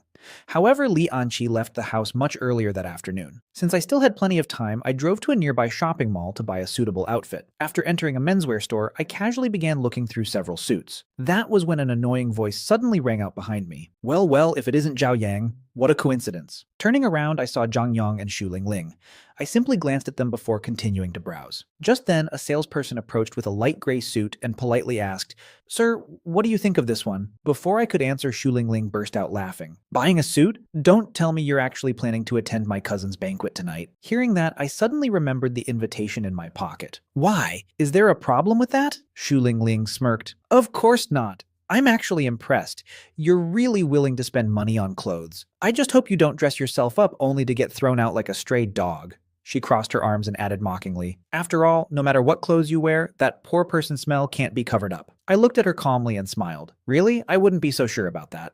There's only one left, and this gentleman saw it first, the salesperson said apologetically. Zhang Yong immediately sneered and asked, how much is that suit? The salesperson replied, after the discount, it's 4,600 won. Zhang Yong smirked and said, then I suggest you sell it to me. There's no guarantee he even has that much money in his pocket, so don't waste your time. Xu Ling joined in with a fake smile. Don't say that. Zhao Yang has a job now, doesn't he? Since he's working at a restaurant, he should be able to afford one suit, right? Even though she sounded like she was defending me, every word was dripping with contempt. Then she added, but honestly, Zhao Yang, I think you should forget about this suit. With a waiter's temperament, even the best clothes would be wasted on you. Zhang Yong suddenly slapped his forehead and laughed. Oh, right. I almost forgot you work in a restaurant now. The salesperson looked increasingly uncomfortable and cautiously said, Sir, perhaps you'd like to look at some other options? Our store policy is to prioritize customers who arrived first. I waved my hand casually. It's fine. Let him have this suit. Then I glanced at the price tag and added, to be honest, I'm not very satisfied with the price. The moment I said that, everyone froze. Not satisfied? Zhang Yong burst out laughing. Zhao Yang, have 2 days of waiting tables turned you stupid? Even the salesperson looked confused. Xu Ling folded her arms and said mockingly, all right then, Zhao Yang, tell us, how expensive a suit do you want? Let us broaden our horizons. I calmly asked the salesperson, do you have anything over 50,000? Before the salesperson could answer, Zhang Yong and Xu Ling laughed even harder. Finally, the salesperson explained, sorry, sir, the most expensive suit in our store is only 12,000 yuan. Hearing that, she suddenly understood why I had spoken so confidently. Xu Ling nearly choked, trying not to laugh. What, you think 12,000 yuan is cheap? I looked at her calmly and asked, is 12,000 yuan expensive? She immediately replied, of course not. I nodded. Exactly. Compared to 4,600 yuan, it's only a little more expensive. The moment I said that, Xu Ling's face turned red. Who said we think it's expensive? I shrugged. Then why are you buying a 4,600 yuan suit? If it were me, I'd obviously buy the better one. Zhang Yong instantly became annoyed. Then buy it! Anyone can brag. I chuckled. So you admit you were only bragging too? Here I thought you two were actually capable of something. Then I turned toward the salesperson and said, please pack up the most expensive suit, I'll take it. Looking back at Xu Ling, I added with a faint smile, apparently they can't afford it. Those words immediately ignited her temper. Pack me one too, she snapped. It's only 12,000 yuan. Zhang Yong froze and immediately tugged at her sleeve, but she slapped his hand away. What are you standing there for? Buy it! The salesperson quickly wrapped up the suit and brought it over. Miss, please proceed to the register. Xu Lingling proudly looked at Jiang Yong. Go pay. Jiang Yong's expression immediately turned awkward. Lingling, what? She asked impatiently. After hesitating for a long time, he finally whispered, I don't have enough money on my card. Xu Lingling's face instantly changed. Furious, she glared at him. But things had already gone too far to back down now. Gritting her teeth, she quietly pulled out a bank card and slipped it into his hand. The password is my birthday. Don't forget to pay me back. Only then did Jiang Yong reluctantly follow the salesperson to the register. Xu Lingling immediately turned back to me with a mocking smile. Well, didn't you say you were buying one too? The salesperson has been waiting forever. Don't tell me you're suddenly broke now. Were you just wasting everyone's time? Jiang Yong returned and laughed. Yeah, earlier you were talking about 50,000 yuan suits. Now you can't even afford a cheaper one. I simply smiled and replied, why would I buy it now? Because you can't afford it, Xu Lingling scoffed. At that moment, the salesperson suddenly spoke up. Actually, there's something you should know. We only had one of these suits in stock. Everyone froze. What? Xu Lingling and Jiang Yong shouted at the same time. Looking at their stunned faces, I couldn't help smiling. The truth was, the moment I entered the store, I had already noticed that 12,000 yuan suit sitting beside a sign that clearly read, only one available. At some point, I had accidentally knocked the sign over. I never expected it would end up helping me. What I definitely hadn't expected was for Xu Lingling and Jiang Yong to fall for it so easily without even checking the suit properly. Watching their ugly expressions, I simply turned around and walked out of the store. Their faces looked absolutely terrible. After leaving, I entered another boutique and picked out a suit I genuinely liked. People always said clothes make the man, and now I understood why. I usually wore loose sportswear,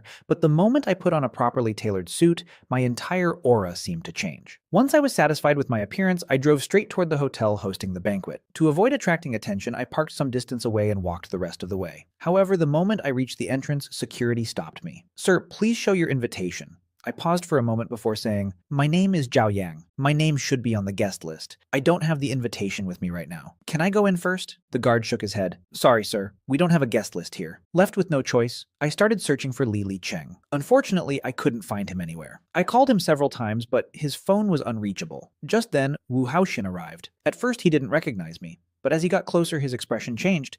Well, isn't this Zhao Yang? He said with a mocking smile. Or should I say, young Master Zhao? Even though he used a respectful title, the contempt in his voice was obvious. I glanced at him and said nothing. Looking at the guards, he asked loudly, what's going on? Why aren't you letting young Master Zhao inside? One of the guards explained, this gentleman doesn't have an invitation. A sly smile immediately appeared on Wu Haoxin's face.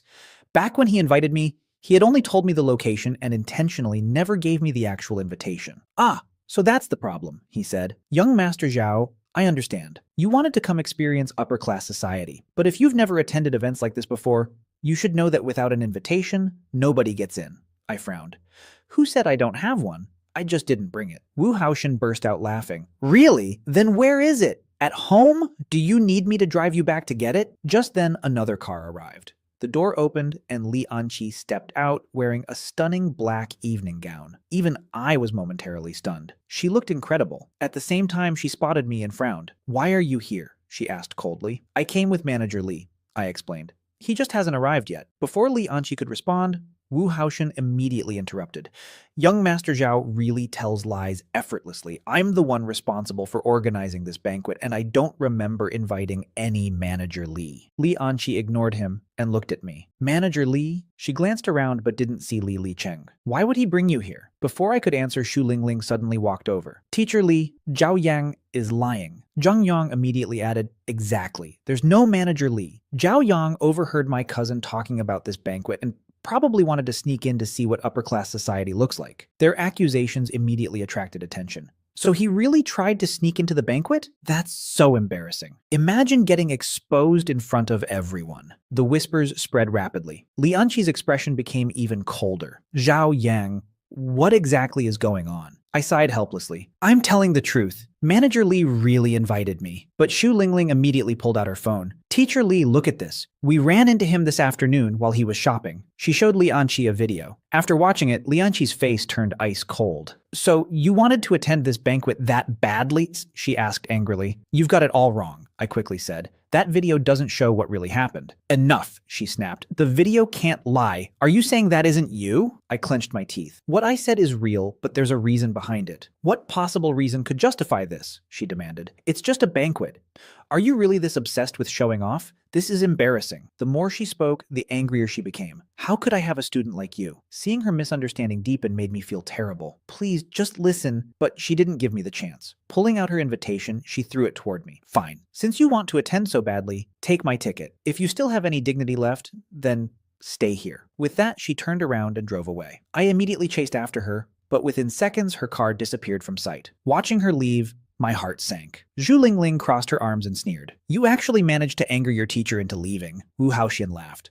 Look at yourself. You really thought you belonged at an event like this. Just as they were preparing to enter the banquet hall, a middle-aged man in an expensive suit hurried outside. It was Song Yucheng, the owner of one of the city's most famous financial companies and the host of the banquet. Wu Haotian immediately ran over. President Song, why did you come outside? Song Yucheng replied, I heard there was some kind of disturbance. I came to make sure nothing affects my honored guests. Wu Haoxian quickly smiled. Nothing serious.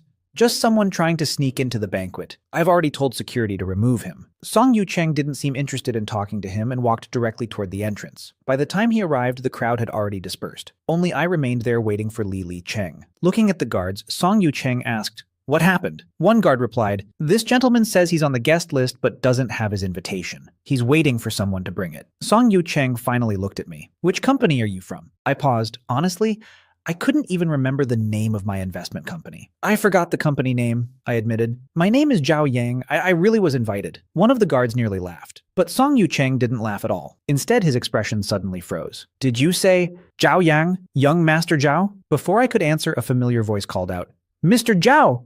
Li Cheng had finally arrived. His car had broken down on the way and his phone had died, which was why he had been unreachable. Seeing him, Song Yucheng's face instantly lit up. Li Cheng quickly introduced us. Mr. Zhao, this is President Song, the host of tonight's banquet. He's also the one who invited us. Song Yucheng immediately apologized. Young Master Zhao, I'm terribly sorry. Please come inside. I'll personally investigate what happened and give you an explanation. Even though he was being respectful, I was still in a terrible mood because of everything that had happened with Li Anqi. Can I go in now? I asked coldly. Song Yucheng instantly broke into a cold sweat and hurriedly stepped aside. Of course, please. Li Cheng followed me into the banquet hall. The moment we entered, someone recognized him. Manager Li, you're here too? I immediately signaled for him to go socialize while I stayed by myself. Looking around the hall, I quickly spotted Wu Haoxian, Xu Lingling, and Zhang Yang moving from guest to guest. Suddenly, Wu Haoxian noticed me. His expression darkened. How did you get inside? I calmly grabbed a piece of dessert and replied, I walked in. I'm asking who let you in. I smiled. Didn't security already check invitations? Are you security now? His brows furrowed. I'm the organizer of this banquet on President Song's behalf. Of course I have the authority to check your invitation. I shrugged. I don't have one. Then get out, he snapped. This is a high-end banquet, not a place for freeloaders. Our argument quickly attracted attention. Isn't that the guy from outside? He actually got in? What a joke. But I ignored all of them. Looking at Wu Haoxian, I calmly said, You don't have the authority to kick me out. He laughed arrogantly. I'm in charge of this banquet. Are you saying I'm not qualified? I pretended to look surprised. You're in charge? Before he could enjoy the attention, I added, So what? You still don't have the authority. In fact, whether you get to stay here tonight isn't even guaranteed. The entire room burst into laughter. Wu Haoxian pointed at me and sneered. That's the funniest joke I've heard all year. What? Are you saying you can throw me out? I smiled faintly. You never know. Just then, Li Cheng finally noticed the commotion and hurried over. What's going on here? Wu Haoxian immediately recognized him. Manager Li, perfect timing. There's someone here claiming you brought him in. He even said you had his invitation. Is that true? He casually draped an arm over Li Cheng's shoulder as if they were close friends. But within seconds, Li Cheng stepped away from him. The invitation isn't with me, he said. Hearing that, Wu Haoxian instantly became smug again. See? Zhao Yang, are you finally done embarrassing yourself? But before he could finish celebrating, Li Cheng calmly continued. However, I did bring him here. Wu Haoxian froze. What? Zhao Yang is my friend, Li Cheng said coldly. And what his status is certainly isn't for you to decide. Wu Haoxian's expression darkened. Maybe I'm insignificant, but aren't you worried about offending President Song? At that exact moment, another voice rang out. What's all this noise? Song Yucheng had arrived. Wu Haoxian immediately ran over. President Song, I'm sorry. Due to my negligence, a troublemaker got into the banquet. I was trying to deal with him, but Manager Li stopped me. Then he pointed directly at me. That's the guy. He claimed he was invited. Song Yucheng turned to look. The moment he realized the person being accused was me, his face stiffened. Wu Haoxian thought Song Yucheng was furious at me. But before his smug smile could fully form, he suddenly noticed that the anger in Song Yucheng's eyes was directed at him. "President Song, don't worry, I'll throw him out right now." Before he could finish, Song Yucheng grabbed him and slapped him across the face. The loud crack echoed through the entire banquet hall. Instantly, everything went silent. "Do you have any idea how important this banquet is?" Song Yucheng roared. "If your father hadn't begged me to mentor you, do you think I would have tolerated someone as useless as you?" Only then did I finally understand. The invitation issue at the entrance had been entirely Wu Haoshen's fault. Clutching his face, he stammered, "President Song, what are you doing? He's the one causing trouble." I calmly said, "This isn't your place to speak." Furious, Wu Haoshen shouted, "Security!" But before he could continue, Song Yucheng barked, "Throw Wu Haoshen out. Effective immediately. All cooperation between the Song and Wu families is cancelled. And from now on, he is forbidden from entering Song Group properties." Everyone was stunned. No matter how much Wu Haoshen begged, security dragged him out. The crowd immediately began whispering. Xu Lingling and Zhang Yang looked terrified. "What's happening? Wasn't the partnership already guaranteed? Maybe Wu Haoshen messed something up. After dealing with him, President Song will probably throw out that poor kid too." But then something happened that shocked everyone. Song Yaocheng walked directly toward me. Xu Lingling and Zhang Yang instantly looked excited, expecting another scene. Instead, Song Yucheng stopped in front of me and respectfully bowed. "Mr. Zhao, I sincerely apologize for disturbing your evening." The entire banquet hall froze. Everyone stared at me in disbelief. I couldn't help frowning. I always preferred staying low-key, but after this that seemed impossible. Li Cheng quickly walked over and whispered, "Mr. Zhao hates unnecessary attention." Song Yucheng immediately understood. Without missing a beat, he grabbed my hand and loudly said, "Little uncle, how have you been recently?" Then he turned toward the crowd and explained, "This is a distant relative of mine. He may be young, but his seniority in the family is very high." It took me a second to understand what he was doing. Somehow I had suddenly acquired a middle-aged nephew. I could only laugh helplessly and say, "I've been fine, you should go greet your guests." The crowd finally relaxed. Thinking I was merely Song Yucheng's relative, they no longer found the situation strange. Xu Lingling and Zhang Yang, however, looked absolutely miserable. Neither dared stay any longer, and they quickly slipped away. Soon, countless people approached me after learning I was supposedly related to Song Yucheng. I hated that kind of attention, so I let Li Cheng handle most of it. Honestly, I was starting to regret attending at all. Seeing my discomfort, Song Yucheng quietly came over and said, "Mr. Zhao, I'm truly sorry about what happened." I shook my head. "I understand why you did it. As for the cooperation project, Manager Li already explained most of it to me, but I'm really not in the mood to discuss business tonight. Let's talk another day." Song Yucheng was smart enough to understand. Pushing too hard would only make me dislike him, so he personally escorted me outside. As he watched me drive away, he let out a long sigh. Meanwhile, Wu Haoqian sat in his car, his face twisted with resentment. In his mind, everything that had happened was my fault. Clenching his fists, he swore he wouldn't let this go. After leaving the banquet, I returned home. To be honest, I was nervous. Li Anqi's misunderstanding had only gotten worse, and I had no idea how angry she would be. But when I opened the door, the house was completely dark. She wasn't home. She hadn't attended the banquet, and she hadn't returned here either. Where could she have gone? After thinking for a moment, I turned around and left again. Driving toward the business district, I soon arrived outside an office building. Sure enough, Lianqi's car was parked downstairs. This was where her company was located. I had no intention of disturbing her. I only wanted to wait nearby and quietly make sure she got home safely. But after only a few minutes, another car pulled up, a Mercedes. The person who stepped out immediately caught my attention. Cheng Yu. What was he doing here? Before he could even reach the entrance, Li Anqi walked out of the building. The moment she saw him, her brows knitted together. "Do you need something?" she asked. Cheng Yu smiled. "Nothing important.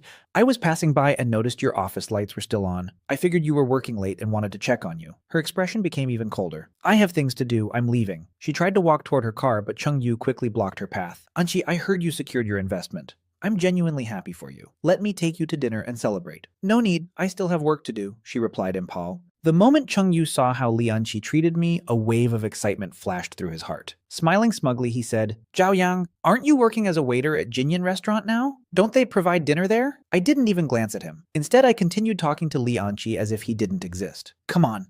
Let's go together." Li Anqi shot me a cold look, opened the car door, and got inside. "Go where? Stop standing around and get in the car." Hearing that, I obediently climbed into the passenger seat. Moments later, we drove away together. Cheng Yu stood there dumbfounded. Only after our car disappeared did he realize what had happened. He had been the one who came looking for Li Anqi first, yet somehow she had left with me instead. The entire ride home was silent. The atmosphere inside the car felt colder than an ice cellar. When we finally got back, Li Anqi sat down heavily on the sofa. The anger burning in her eyes was impossible to miss. I scratched my head awkwardly and said, you probably haven't eaten either. I can cook some noodles. Before I could move, she exploded. Is eating the only thing you know how to do? Her shout startled me. Why are you so hopeless? Why did you have to go to that banquet? Did you really need to embarrass yourself completely before you'd be satisfied? Every time it seemed like Li Anqi was beginning to think better of me, something happened that sent her opinion crashing back down. I tried to explain. Listen, that banquet. Explain what? She interrupted with a cold laugh.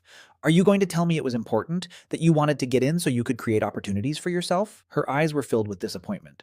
Zhao Yang, is this what you call having ambition? Success comes from hard work, not shameless shortcuts. I froze. Deep down, I knew that no matter what I said, she wouldn't believe me. So I simply stood there in silence. Unfortunately, my silence only made her angrier. What? Nothing to say now? She snapped. If you keep going like this, your whole life will be ruined. Other people become successful in their 20s, but look at you. Are you really planning to spend your life at the bottom of society? Hearing that, a fire finally ignited inside me. What exactly do you want me to say? I shot back. That I'm worse than everyone else? I'll say it again. I was invited to that banquet. I wasn't sneaking in. Seeing me still refusing to admit fault, Li Anqi shouted even louder. You still don't understand where you went wrong. Why are you so useless? Some people in their early 20s can already manage entire investment companies. But you get thrown out of banquets. Can't you see the difference? Then came the words that hit me the hardest. How can there be such a useless man? I clenched my fists. Useless. So that investment company owner is useful? Li Anqi immediately glared back. Yes, at least he knows how to work hard and improve himself. Compared to him, She paused before shaking her head. Actually, I shouldn't compare you two at all. There's no comparison. One is in the sky and the other is underground. With that, she stormed into her room and slammed the door shut. I collapsed onto the sofa, feeling both wronged and frustrated. How much could a woman dislike her husband before she started comparing him to another man? The funniest part was that the man she kept praising was actually me. Yet somehow it still hurt, because in her mind, they were two completely different people. Every time she mentioned the investment company owner, her voice was full of admiration. Every time she mentioned Zhao Yang, it was full of disappointment. I stared at the ceiling for a long time. Then a thought suddenly crossed my mind. I needed to know what Li Anqi truly thought. After thinking about it all night, I came up with a plan. Since I couldn't reveal my real identity, I would approach her as the investment company owner. Of course, meeting in person was impossible. The only option was contacting her online. The problem was that my current phone was an old Nokia. It couldn't even run social apps properly, which meant there was only one solution. I needed a new phone. Early the next morning, I headed straight to a phone store. The moment I walked inside, salespeople swarmed me. Sir, our newest Fruit phone is currently 20% off. Sir, this model has an 8-megapixel camera and automatic zoom. It's very popular with young people. Wanting to save time, I walked directly to the nearest counter and pointed at a phone. Let me see that one. The salesperson smiled brightly. Excellent choice, sir. This is our newest limited edition model. It originally costs 10,999 yuan, but it's currently discounted to 8,899. It also supports multiple app instances, so you can log into several WeChat accounts at the same time. The moment I heard that feature, I was sold. Multiple WeChat accounts would make my plan much easier. Perfect. I'll take it. While I was paying and waiting for the phone to be packaged, a sweet, coquettish voice suddenly came from nearby. Brother Hu, hurry up. This limited edition phone is brand new. If I can't get one, I'm going to be upset. A thick-necked man wearing a giant gold chain walked over with a beautiful woman dressed in revealing clothes hanging from his arm. The salesperson immediately greeted her. Miss Wu, welcome back. Which phone caught your eye this time? The woman pointed directly at the phone being packaged for me. That one. The newest model. Before anyone could react, she snatched the phone from the salesperson's hands. Smiling, she said, You knew I was coming, so you packed it for me in advance. Great. No need to wrap it. I'll use it right now. The salesperson immediately panicked. Miss Wu, there's been a misunderstanding. This phone belongs to that gentleman. She pointed toward me. The woman glanced over casually. Then just get him another one. Clearly, she had no intention of giving it back. The salesperson looked at me helplessly. Seeing how uncomfortable she was, I waved my hand. It's fine. It's only a phone. Just get me another one. Relieved, the salesperson bent down to search beneath the counter.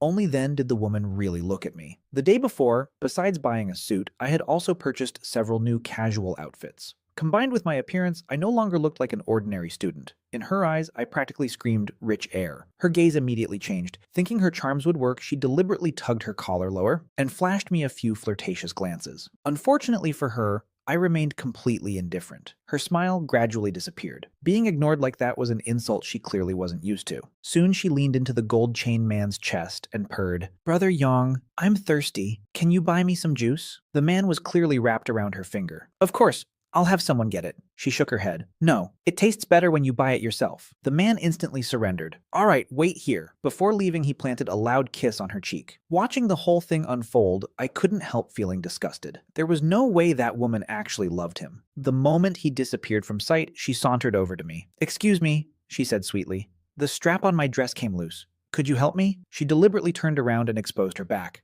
I didn't even look. My eyes remained fixed on the salesperson searching for my phone. "No time." She froze. Then she smiled again and leaned against the counter. "What, are you scared of that guy?" Combining temptation with provocation was usually enough to make men fold.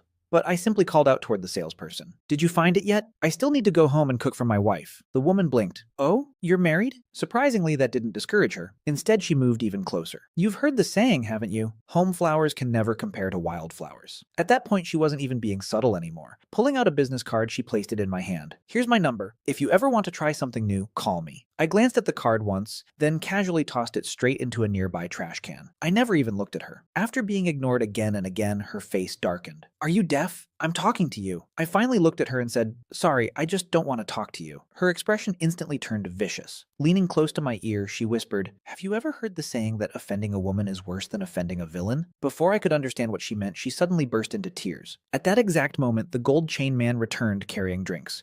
Seeing her crying, he immediately panicked. "Baby, what happened? I was only gone for a minute. Who bullied you?" Through her tears, she repeatedly glanced in my direction. Following her gaze, the man immediately grabbed my collar. "Did you do something to her?" I calmly replied, "Your woman started crying on her own. It has nothing to do with me. If you don't believe me, ask the salesperson." The salesperson knew exactly what had happened. Unfortunately, the moment she opened her mouth, the woman shot her a vicious glare. After a moment of hesitation, the salesperson said, "Well, this gentleman was helping Miss Wu with something about her clothes earlier. Then, I don't know what he said, but she started crying." I stared at her in disbelief. She was lying through her teeth. Instantly, the man exploded. "You touched my woman? I think you're tired of living." Before I could respond, the woman added through fake sobs, "Forget it, Brother Yong. I already told him I'm your woman, but he said you were nothing. He even said he'd beat you until you were looking for your teeth." At that moment, I finally understood what people meant when they said a woman's heart could be the most poisonous thing in the world. "You really have a death wish," the man roared as he raised his fist. I honestly thought I was about to get punched, but just before his fist landed, the grip on my collar suddenly disappeared. The next thing I saw was the giant man crashing to the floor. Looking up, I spotted a broad-shouldered man standing nearby, calmly withdrawing his fist.